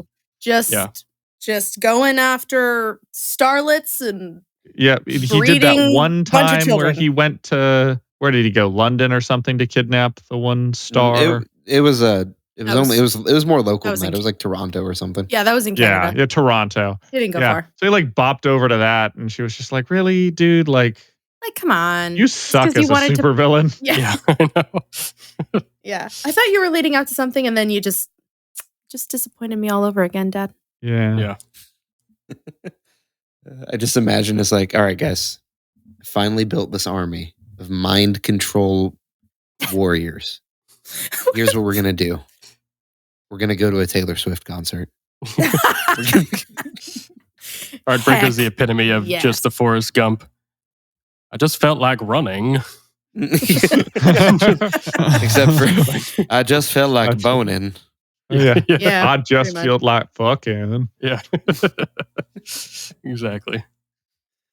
All right, any last thoughts, or should we move on to our final chapter? very last The one. grand finale. Oh, That's a and real what one. a fucking finale it was. Jeez, love freaking ways. Okay, 11 point H. Amy, Panacea. She finds out who her real father is. Mark. That's my dad. Marquise. It's Marquish. Marquish. We all know it's Marquish. Oh my gosh, Marquise. Stick him in the oven because he is done. Dunzo. Anyways, Marquis, we learned that she has not healed. Mark Dallin, flashbang. Bonesaw arrives and forces her to do a little brain fixio, which goes surprisingly well. And they're able to get rid of Bonesaw. Mr. Dallin jumps up and is able to be on his feet again. And Amy decides to leave, but runs into Victoria, where absolute fucking disaster ensues. And I wrote, "What the fuck, Amy," in all caps, because yes. Jesus. Listen, we don't have Taylor this episode, so we needed a what the fuck stand-in. We needed a what the fuck, Amy. Mhm. Yeah, And we thank needed a you, what Amy. the fuck someone. Jeez, Yeah. please. Yeah. Golly. Okay, well, we'll get to that. We'll get to it. There's a lot here. Ooh. What a chapter. Starting off, there's a talk about two types of villains. There's ones that are, I love that we talk about this because it feels very much like mind hunters when they're coming up with serial killers and whatnot. And the two types of villains are, you've got the chaotic ones that, that have, they don't hone their powers because they're just constantly doing weird stuff, but they're not predictable. And there's other villains who are predictable, but that's because they've honed their abilities to a fine point. And they're really good at the one thing they do. And I like the fact that we have that little serial killer / villain psychology going on. Mm-hmm. Yeah, that was a more great kind of world building there. And in a way, kind of the idea that the heroes, now that they've gotten sort of the world, these ideas under their feet, they're able to use those to their advantage. Like that's how they took out Marquis. They said, okay, we'll send an all-female squad. Yeah. Yep. He doesn't I mean, hurt it's smart. the It women. works. Yeah. Yeah. Marquis, the ultimate simp. Yeah, you got to do what you got to do. I think about that with the not the all-female thing, but with Batman. The Batman animated show, specifically when he's talking about, villains. There are some that he's just got on a, the Riddler sent a riddle. He's like, don't even bother. We're just going to go straight to where he's hiding. It's like, where he's hiding? He's like, yeah, he does this every time. Yeah. Like, ignore the riddle. We're just going to go to the hideout and beat him up. Big Megamind energy. Yeah. All right, here we go again. Yeah. Exactly. Man, I feel like we're avoiding jumping into it because I don't even know where to start. But Yeah. Amy's character, like this I'm thinking, this chapter as a whole and all the way through is the last time I will feel bad for Amy. I feel for her this whole chapter. I have every time. But my patience hard. Yeah. My patience ends here. I'm not going to lie. This entire chapter, all I could think of was like, poor baby, suck it up. About the whole, and her specifically when she talks about even I force myself to go to the hospital because even that's become a chore. Bitch, then don't go. Stop being a martyr. Just either do it or don't. But this bullshit half in, half out. Oh, you don't like me and everyone's mad at me. Okay, so do something about it. Suck it up or leave. Enough of your whining. I was already off the Panacea bandwagon before this point because I very much disliked her interaction in the hospital with Taylor. But I just felt like she was whining the whole time. And like, I understand the idea of like, I don't want to fuck with people's brains because that's a really weird space and you can do stuff to them that you maybe didn't intend to do. But like, clearly, Mr. Dallin is fine. And like, giving him his motor functions, you know? And even she talks about like the little things, like the way that he would twirl a pen. Like, you didn't have to do that. Like, you could have given him the most basic shit that would have at least brought him to a point where he can function. But she didn't even want to do that. And so now it's like, okay, well, now that Bonesaw has a gun to your head, basically, like now you'll do it. And it's like, I'm so frustrated at her. And so I've already been on a non-Amy, bandwagon. And it's just like, she's so boring. Like at this point, Bonesaw made her life interesting at this point. Like Bonesaw's like, hey, you want to try this? Like, hey, let's team up. And she's like, oh no, I could never. It's like, I don't know, Amy, could you? Because Yeah. Oh man, it's such a push and pull with me for Amy because I kind of feel for her. Like I get a little bit of where she's coming from. Of like, the brain's a messy thing. It's not like you can just play with the brain and it's fine. It is I kind of get that it's a messy thing. At the same time, though, like you said, this makes it very clear that she can do that she can mess with people's brains and it's fine. And that is just like, still, I don't know. It's tough. I think it's tough. That's part of the issue with her character, or the issue she has as a character, not with her character, is because her power is so subtle and so easy. She recognizes that she has the ability to do whatever she wants to somebody, and we see that at the very end. Yeah. And so that mental block that she puts in is for her own safety, so that she doesn't cross that bridge. I think a more apt comparison is like, you have that one drop of heroin or something like that, right? Like, I don't do drugs. I have no plans to, for that simple reason that I've heard horror stories. I've talked to people who have had that drop and then immediately could not imagine not getting the next one, right? Yeah. And I feel like that's part of her power to her, is that once she realizes and once she allows herself to manipulate somebody to that degree, she won't be able to stop. It's too inviting, which is fascinating. And I love the contrast between Amy and Taylor in this whole story. Like, two characters set up very similarly with difficult pasts, trying to make a name for themselves in their own way. But Taylor is eagerly embracing her power and Amy is running from it. Yeah. And for sure. But they're on two different sides of this, because Taylor is running towards like this sort of anti-hero villainy sort of, route that she's going down. And Amy is trying to be this best good person that she can be, but is slipping further and further away from it. It's just, it's a really fun dynamic. And I have a lot of notes, Alan. We're going to discuss this in great detail in Dissecting Worm. Oh, I have so many but notes. I want more Amy in the series altogether, because I really enjoy comparing and contrasting Taylor and Amy throughout the story. Yeah. I think it's a really fun comparison. And we do see, we'll get to the end, but we do see that, at the end, she does actually accidentally screw something up. So her fears aren't... To kind of manipulate that, I don't think it was an accident. I think she intentionally did it. That's what I think too. I agree. So. I don't think she did it on accident at all. I think she was really feeling the vibes. She was feeling her in herself because she did so well with Mark. And she just a little. Because that's the whole struggle, is she knows that the temptation that she has there to just rewrite somebody's brain so easily is like so hard for her to ignore. So I read that as intentional. Let us know in the comments what you think, by the way. Exactly. Was that intentional or not? I feel like it was not, but I could be wrong.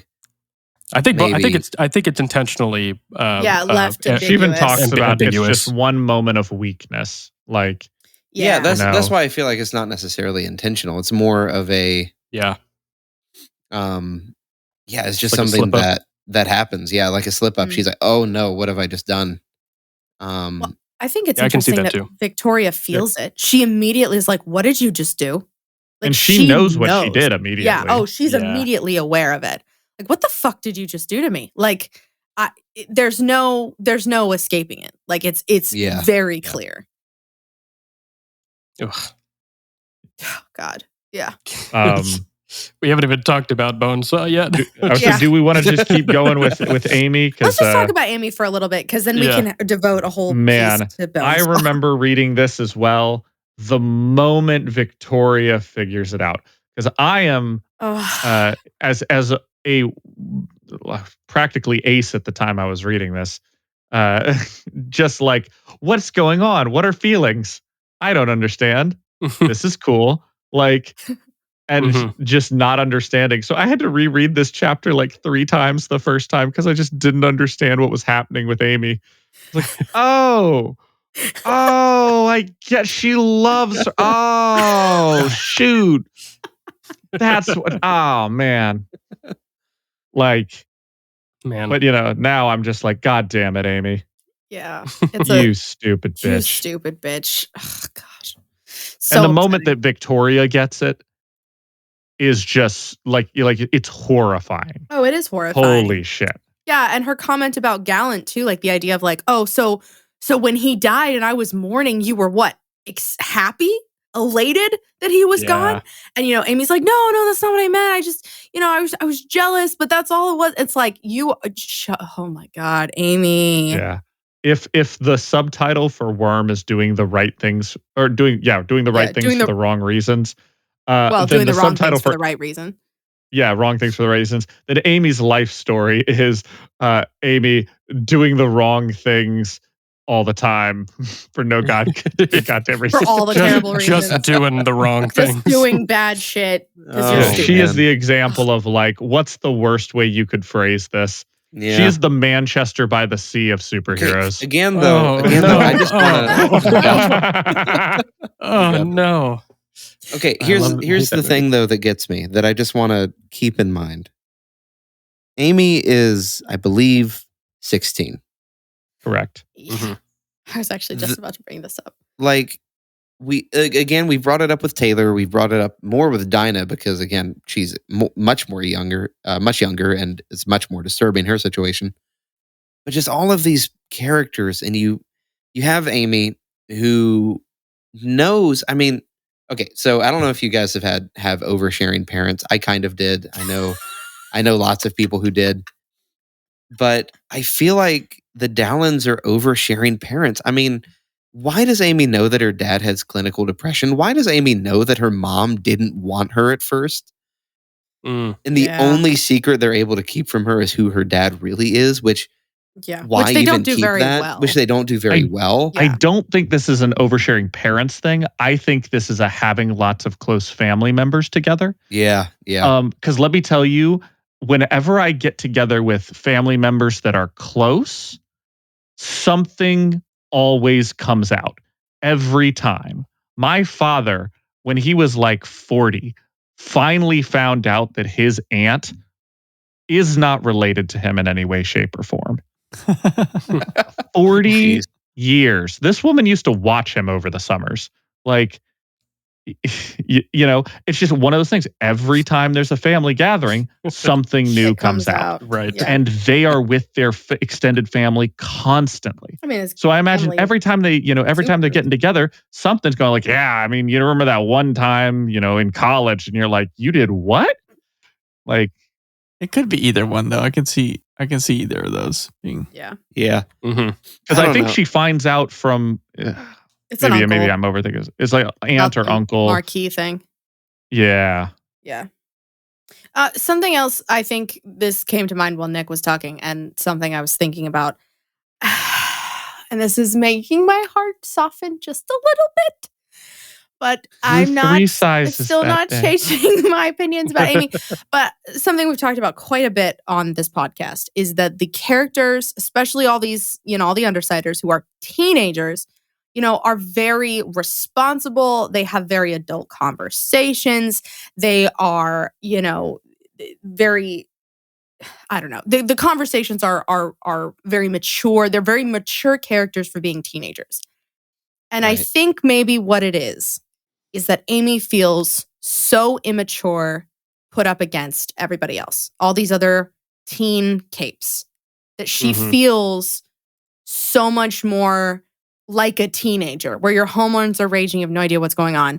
Everything is either black or white, no grays in between.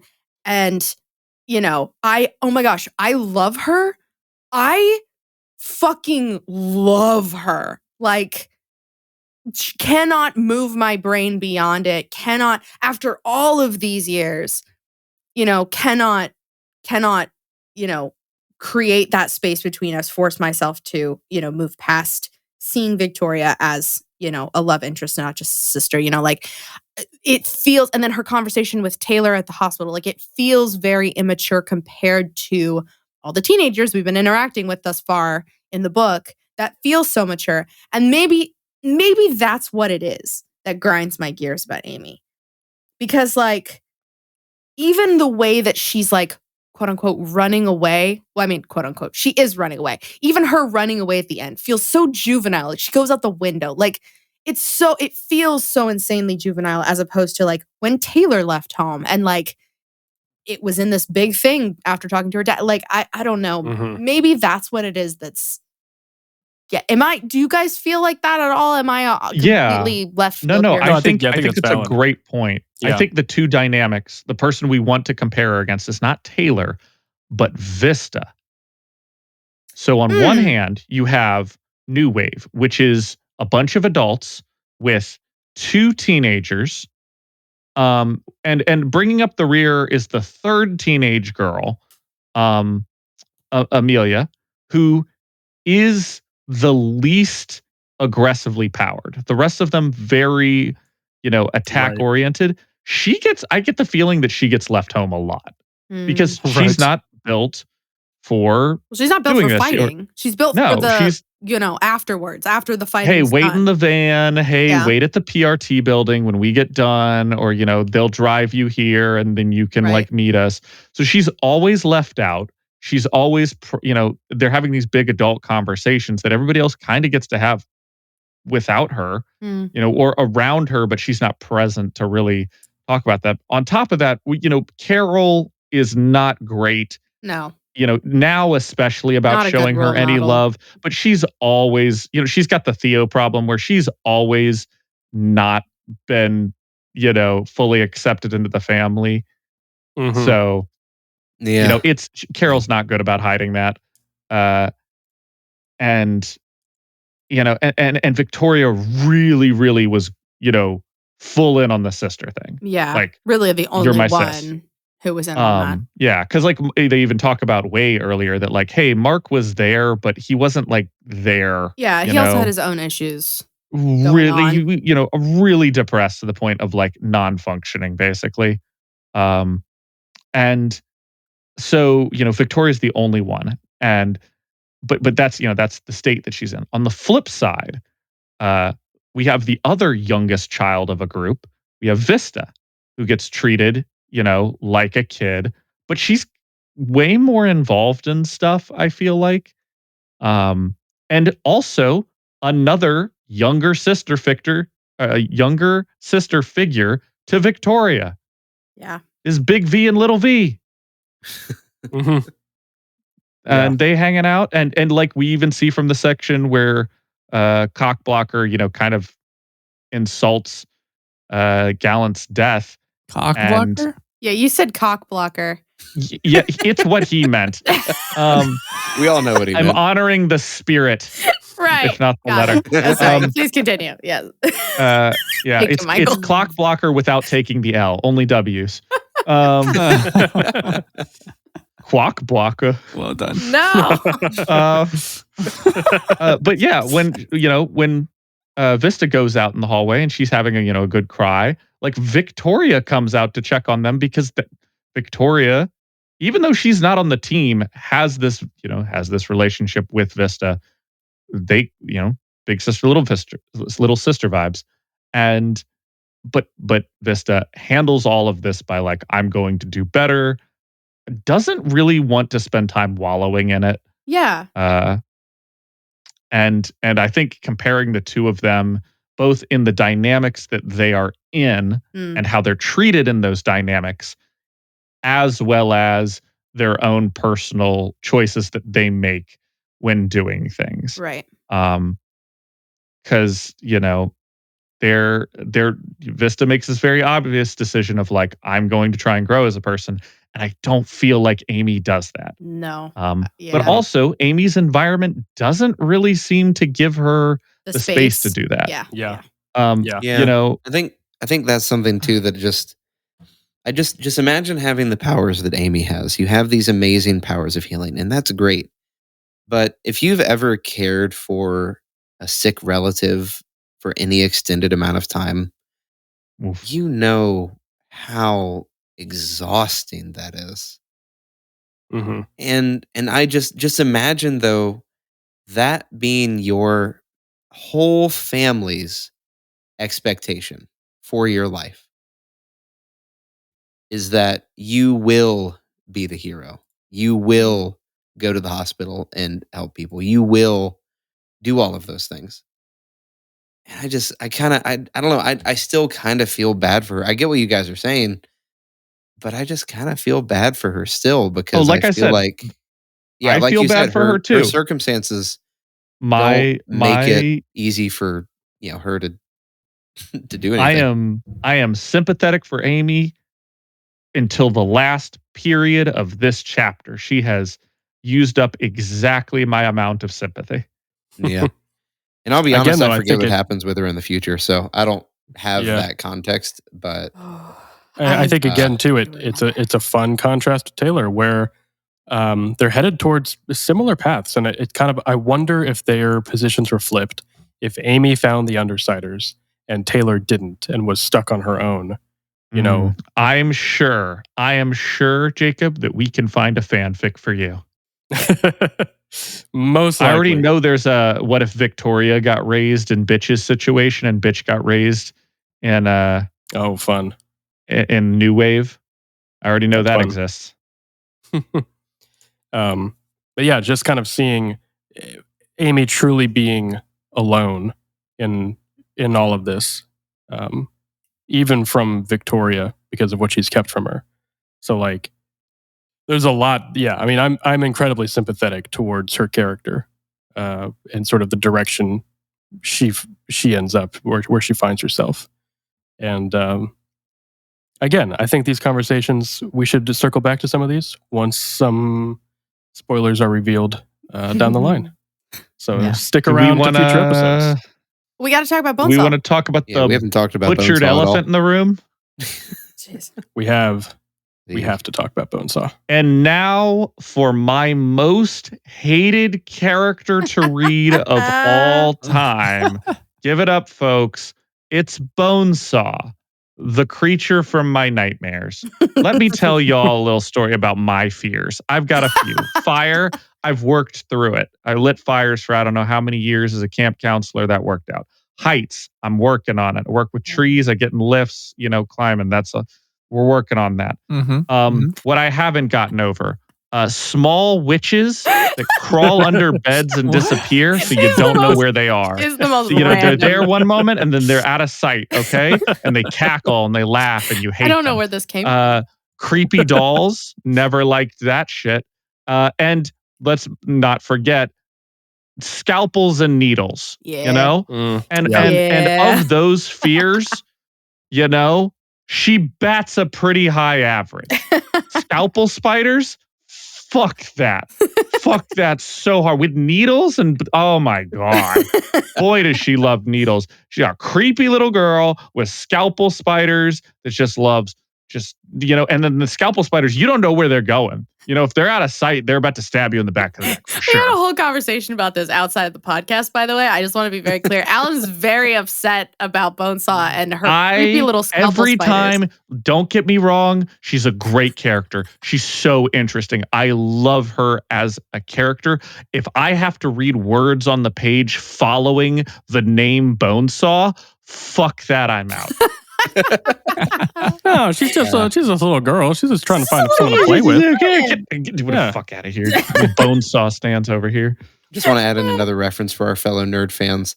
Just imagine Shal Tucker from Full Metal Alchemist, but on steroids. No. Gosh. Man, Edward, that'd be a fun crossover. play with me, Edward. No, stop. Oh, no. Well, I know what's going in the no context. Yeah, jeez. Yeah, really. Gosh. You don't have enough pictures. Yeah, we ran out of space. Do one for Yeah. each chapter. Okay, Yeah. so There you go. grossness aside,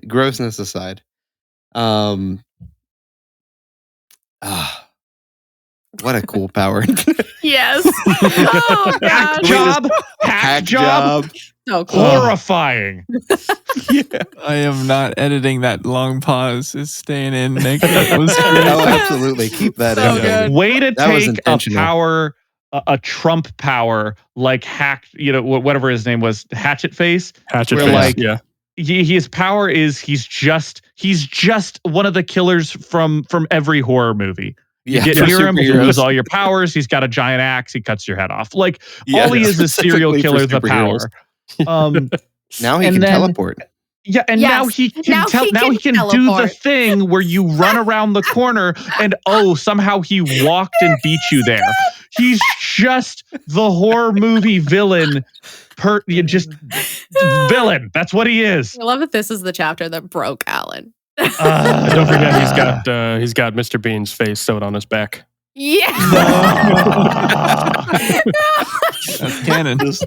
Just Rowan Atkinson on the back. Yeah. Oh my God.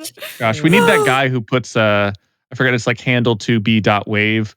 The guy who puts, Mr. What? Bean and other charactars into Yeah. video games. And, Oh. It's just that, Yeah. but he's just permanently put the Mr. Bean face on Hack Job. It's terrifying. Oh God. Oh man. I mean, it is. So we've got Hack Job, and then we've got Murder Rat, Murder which is a- rat. which is a So combination of creepy. the Mouse Protector Oh, and so sweet. who is the other character? the person that was hunting Mass Yeah, Protector. those. Yeah. I can't remember the name though. It was the random one that was. Not Ratchet. Oh, no. no, it's like Revenger or something. Yeah. I'll I find it real bet I quick. could look it up for you guys. I'll find it real quick. You probably could. It's definitely something with an R. And if it's not, then I'm I did Ravager. love that. Ravager. Ravager. Ravager. I did love that Ravager. moment. Revenger, Ravager. Yeah, close Ravager hired us to kill Mass Protector, so we did, and then we killed Ravager because we don't take orders from anybody. I love that. Yeah. It was, Such What a baller dumb idiot. move. I yeah. may not know how the Slaughterhouse 9 works. Classic Slaughterhouse 9. Like fuck everyone. Yeah. And then she has who actually unintentionally Amy names Pagoda. Yeah. Oh yeah. Ooh. Which is a Pagoda. mixture of a character named Carnal and another one named Prophet. Yes. And they're both healer or self-regenerators. They Mhm. got the double regeneration. Yeah, they got the double regeneration. Oh Golly. man. And Oh, Okay, but getting so- a glimpse of her like contingencies that she has built in, Yeah. yeah. traps, her The So gas smart. and the Oh, needles yeah. and the And because this is Amy and she can feel their Mhm. biology, she can Mhm. see Yep. how they're connected, which is such a smart character pairing to have because you're introduced to Yes. Bonesaw, but you get such a deep insight into how she works. And you get the sense that like she controls them, but they might still be in there. Kind of like how Mhm. Sophia Oh. was still Oh, in they're there. 100% still Yeah. in Oh, there. she Sophia was says, still she in there. says, oh, they're Yeah. still conscious. Like, Yeah. ugh. Just to add to the horrifying level there, kind of like how Sophia, when she was under Alex's control, was still there, just suppressed. Oh, you just imagine being stuck like this. Yeah. Mhm. It's so. I do want to say though, just as a quick caveat, I am so sad that Mouse Protector is dead. Because, or just, that we meet her mixed into this murder rat character, because I love the description. I'm just going to read a bit of the description that Bonesaw gives of her. One of those capes who plays up the cheese, no pun intended, camped it up, acted dorky, used bad puns, so her enemies would be embarrassed to lose to her. I It's love so that. sweet. And I just want to Yeah. know what were her Yeah. powers. I just want to know what she could do. Wild Yeah. Bow, if you could answer that for me. I was gonna say, I just is there wanna, not? Have we not found anything? Do we not know anything? Well, Oh, it- I mean, I think this is the only time she's mentioned, as far as I know. I'll look it up while you guys talk. Just keep going. I'll bring it up. Okay. Yeah, no, I mean, I Wildbow does that a lot too. He'll kind of drop a character here, drop a character there. Doesn't really go into detail, just adding to that world building again. But yeah, I agree. It was such a fun sounding character. It's like, oh man, that'd have been a fun interlude, Yeah, I feel that Totally way agree. with the Endbringer attack too, because it's like you're hearing all these names of people over the Yeah. the little radio watch thingy, and it's like whatever their names might be, you're just like, oh, that sounds cool. And they're dead. Okie doke. All right. All right. So her abilities, she was able to make objects and people teleport if she touched them Oh, whenever she wanted. So she used this I thought that ability was to going. harass her opponents, both physically and verbally, using her teleportation to make escape impossible. Is it? She also had some minor powers that helped her agility, coordination, and stamina. And she chose Mouse Protector. I was gonna say, I was Yeah, expecting some more All right. mouse themed powers, but She's got a really Totally cute fine. little mouse helmet in this picture. Oh, It's great. So I'm gonna tell you now what I remember, and I might be mixing this up with a Ward character, but this is like some weird, out of the way stuff. What I remember of Mouse Protector is that, because there is a mouse character later on, so maybe there's a mix up, but Mouse Protector was really into causing trouble. She literally is like a Jerry type character from Tom and Jerry, where, in retrospect, you realize that Jerry's the asshole most of the time.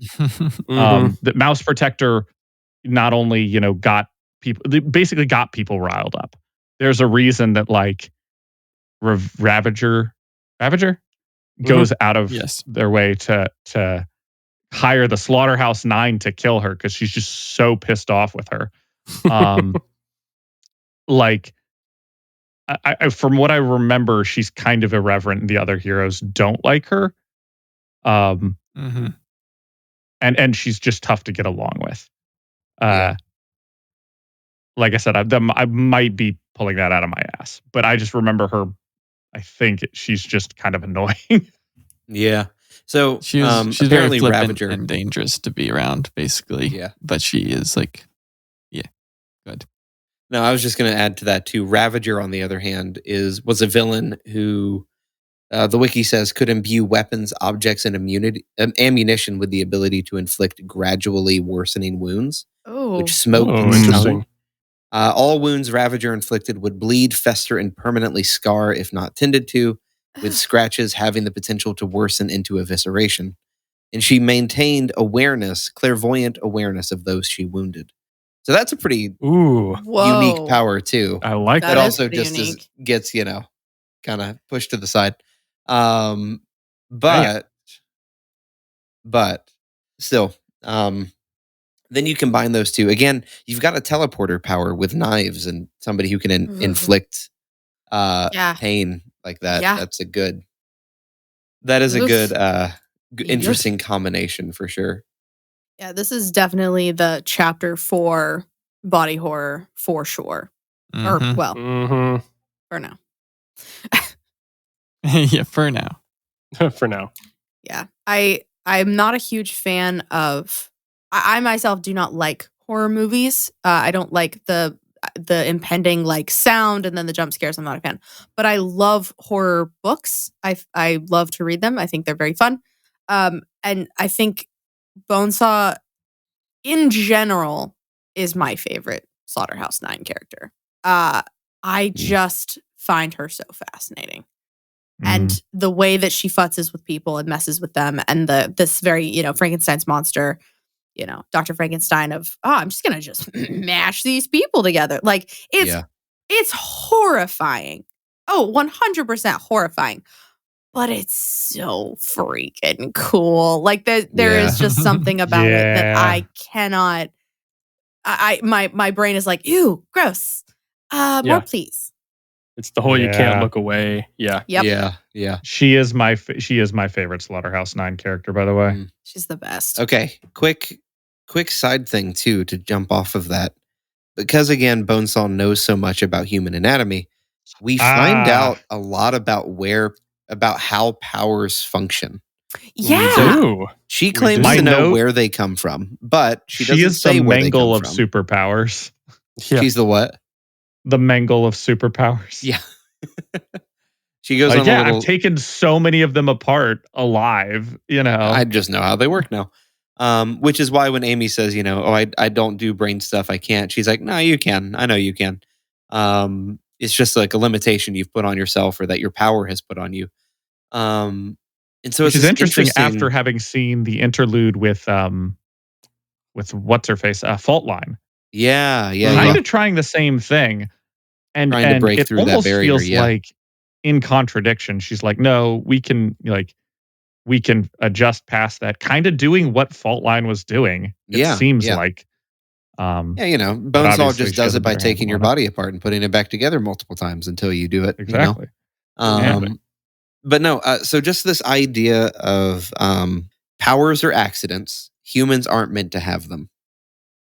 And they begin by searching around you. So what we were talking about earlier, this theory that your trigger event somehow relates to the power you end up with, like how you trigger, where you trigger. And so, it looks for your environment around you. What's around you? What can you influence? What can you change? And then it looks for ways to make sure that using your power doesn't just kill you. And then you have a power. And it's just like, it's almost like, it's described almost in terms of like an invasive virus that changes your biology. Which, some extreme viruses can do. But that's kind of this idea of it's changing your psychology and your biology. But it's a foreign thing. It wasn't meant to be something you were supposed to have, like a virus. And I just think that description is so, of course, it's important plot-wise, but it is such a good way to include that little bit of story or world building in this section. And I just thought that was really cool. It was really neat. I forgot that got introduced in this arc and in this interlude. And I really felt like, oh, that's really neat. That little description of how it functions. Which makes me think, what was Bonesaw's trigger event? Oh gosh. I looked it up, so I know what it is. We do learn what it is. We do learn what it is. I remember it because it's an interlude. Yeah. Oh my gosh. I don't remember it at all. So now I'm very much looking forward to that. Oh boy, do you have something to look forward to. Absolutely. Man, I feel like we could probably talk for another couple hours on all of these guys again. Probably. And we probably will, to be honest. Any final thoughts on Bonesaw or Amy before we move on to favorite power of the episode, which is tough? One last thing for this section. I forgot about this and I wanted to bring it up because I thought these were fun descriptions. In Cherish's arc, she describes each of the Slaughterhouse 9's picks. So some of them are obvious, but there's a couple that I'm not 100% sure who they're supposed to be. So here's the 8.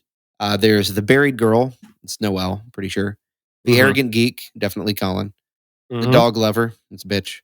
No way. The daydreamer, I believe it's Labyrinth. Agreed. The warlord. So there's one called the Warlord and one called the Crusader. Oh yeah. And I'm not sure which one is Hookwolf.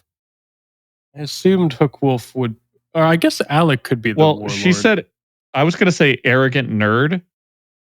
See, she only lists 8. Sounds like no, there's only 8 of them. Sorry. Yeah, there's only 8. I would say the warlord. The warlord, I think, is Hookwolf. The Crusader, I think, is Colin. I think the arrogant geek. Arrogant nerd. I think that's just insulting her brother. That could be. Like That how he could says be, yeah. dork all the time. Yeah, That's okay, true. okay. That's true. good. Yeah, I That's like true. that. Good point. And then the scaredy cat, which is Amy, and then the Mhm. broken assassin, which is Oni Lee. Yeah. Oh, yeah. So I just thought that was an interesting little tidbit in there. How Yeah. they all kind of picked their people and gave them these descriptions. I thought that was kind of fun. I'm glad you brought that up because I was thinking about it, but I couldn't figure out. Like as I was reading, I was like, I have no idea which ones are which. Like I could not figure it out. Yeah, I do find it funny though that arrogant geek. You're probably right that is Alec, but arrogant geek is also just such a great description of Arms Master. I know. Such Yeah. an arrogant geek. Yeah. That's perfect. I love I it. was also having a tough time trying to figure out which one was which last Yeah. night. All right, favorite powers from the arc. Favorite powers. How do you choose? How do you choose? I'll take a give really easy one. Oh, go for it, Uh, Alan. Go for it. It's actually probably my least favorite chapter, but my favorite power is Burn Scar. I find the fire teleportation, Pretty cool. fire footsteps walking Yeah. around, strong Metal Gear Solid Phantom Pain vibes. Mm. It's like if Psycho Mantis and that burning dude were combined. Yeah, Yeah. I just think if we're just going strictly the powers, it's kind of surface level, but I think fire teleportation is so cool. It is pretty cool. And the fact that she ramps up, the more fire there is, the more she can flame around. And psychologically, the more amped she gets. Yeah. So, she really is a wildfire that gets worse the more there is. So that is my least favorite chapter, but my favorite power. I like it. That's a good one. I'll give an honorable mention here. Favorite power, maybe not favorite power, but probably favorite power moment of these chapters was Mark Dallin throwing his flashbangs around. Yeah. I was getting big. The scene in Deathly Hallows with Harry Potter where it's him and Dumbledore in the caves and Harry gets knocked into the water and he comes up right as right as Dumbledore. No, Gandalf, go on. Same, yeah. Right as Dumbledore is doing his big, huge fire spell and taking all of them out.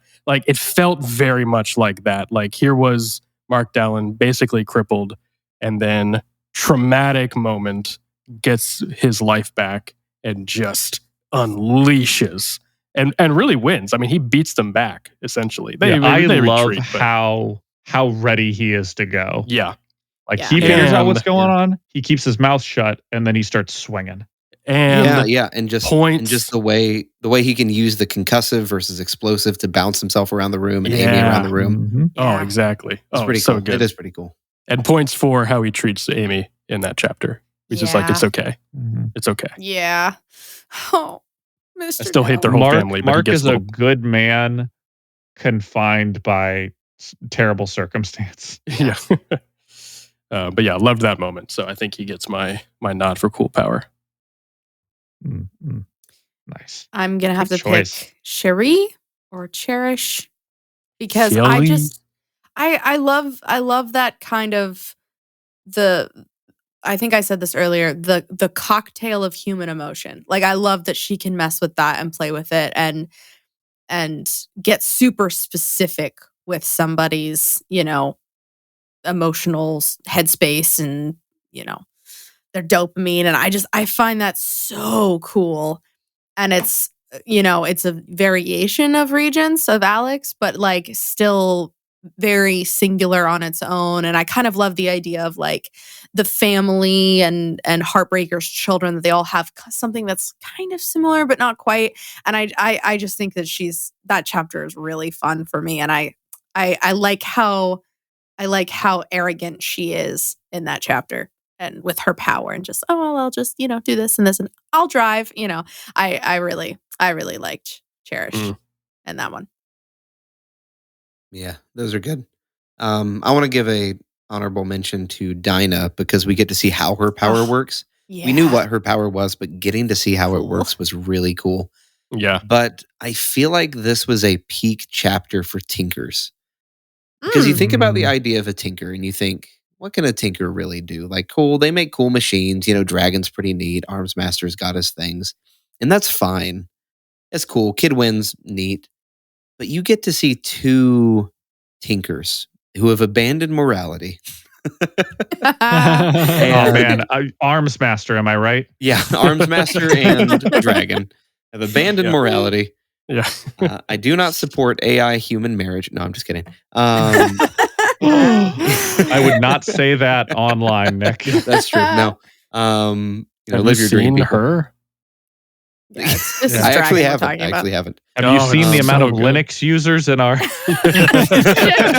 Shout out, you guys. Anyways, okay. That said, though, I feel like this was a peak chapter or peak set of arcs for tinkers who have abandoned morality, who just say, "Screw it, we're gonna make whatever the heck we want out of whatever we want." Yeah. And you end up with two different sides of it. You have Mannequin, who has insulated himself against the world, super protected, basically invincible, can't talk anymore, and has turned himself into this crazed monster, but still very intelligent and very precise.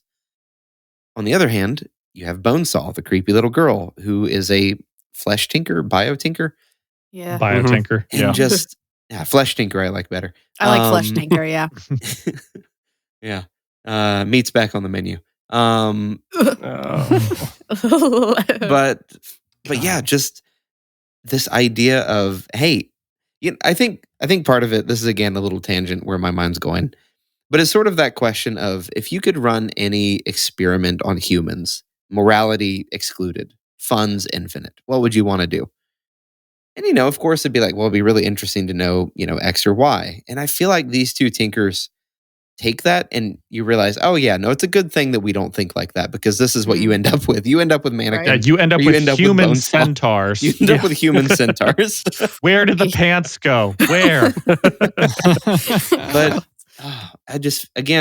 I feel like it's like, you're a tinker. Cool, you can build stuff. But just seeing them really show off what they can do in the most disturbing ways, of course. Oh, yeah. Really cool. Really cool powers. Can't agree more.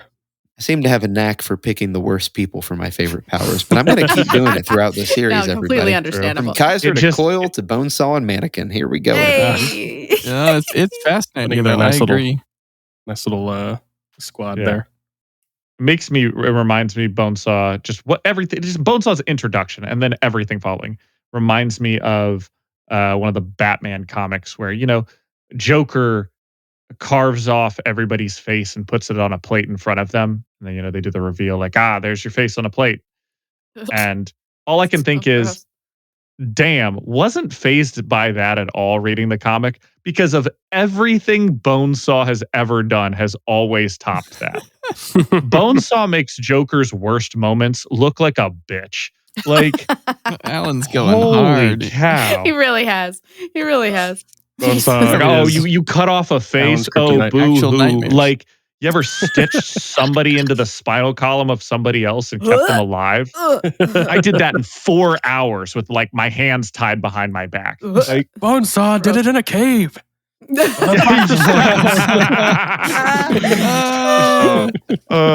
that reference? Another meme in the chamber.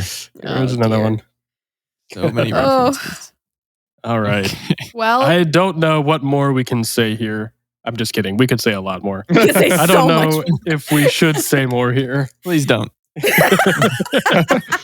Apologies, Michael. Oh, Michael's coming down the chimney. He's telling us it's I don't time to have. unplug. Yeah, thank you. I was gonna say Taylor's not here to pretend I was that I'm thinking yelling someone at should him. take up I'm Taylor's just going to end it mantle up to- with, I'm going to say something that I feel like Taylor would say. There's some Amy Victoria fan fiction. Oh, there has to be. Oh, What? it's It's yeah. not- I'm not it's here for gotta it. be the number one. Don't put that in Taylor's mouth. Ugh. Are we absolutely sure that Brocktonbaybc is not located in Alabama? No. No, Yes, no. positive. Not Alabama. Thank you. Don't put that on Taylor. Well, Don't put that on Taylor. We love you, Taylor. His words, not mine. He's not even here. To quote Taylor, I know. I can't believe you'd say that. no. No. And we wonder why he Oh my left. God. Taylor, I'm so sorry. I know you're listening. I'm so sorry. We can cut that out. No. No, yeah, no, it's got to Oh, that's what we're leaving in. Okay. All Oh my right. I gosh. think we've said all that needs to be said tonight. We'll be Indeed. back to talk more about the Slaughterhouse 9 in the future. Because if it's not a spoiler to say they're not going anywhere. So we're going to see them again real soon. Yes. And in the near future, we have Dissecting Worm. We do. Dissecting Okay. Worm, next episode coming out. Alan and I discussing these 8 chapters. And there's a lot of ways we could take this one. So we're going to have a lot of fun Oh with boy, that. do I have thoughts. I'm sure you do.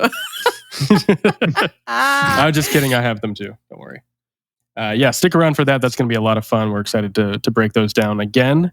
And stick around for the next episode of Brockton Bay Book Club. We'll be discussing Arc 12 all the way through. So keep letting us know what your thoughts are. We've loved hearing what you've had to say so far. Been a lot of fun interacting and seeing everybody talking about it. Please don't hesitate. Reach out. Let us know. We talked about a lot of stuff here. We got a lot of powers, a lot of strong opinions on characters. Mhm. What are your thoughts? Who do you love? Who do you not love? Who do you love to hate? Did Amy mean to do it to Victoria at the end there, or was that an accident? Uh-huh. Let us know. Mhm. Yeah, I think that about sums it up. Stick Let's around. go. Michael, play us out.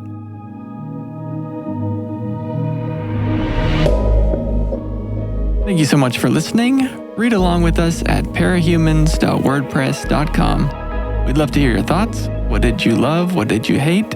Anything you think we missed, etc., as long as it's kind. If you'd like to get in touch, you can find us on Twitter, Threads, Instagram, TikTok, and Reddit at Brocktonbaybc, or click the link in the description. We have a very exciting announcement. We now have a voicemail, 980-999-0438. You can call us, and your voicemail might be featured on one of our episodes. Do you still have bitter feelings about your ex and no way to get it out? Well, perhaps you could consider hiding it inside a worm-related rant. Tell us all about how Legend broke your heart, or just how Skitter won't call you back. We'll listen and air your grievances at 980-999-0438 on the podcast. That's right. Leave us a voicemail about your sad life at 980-999-0438. What triggered you?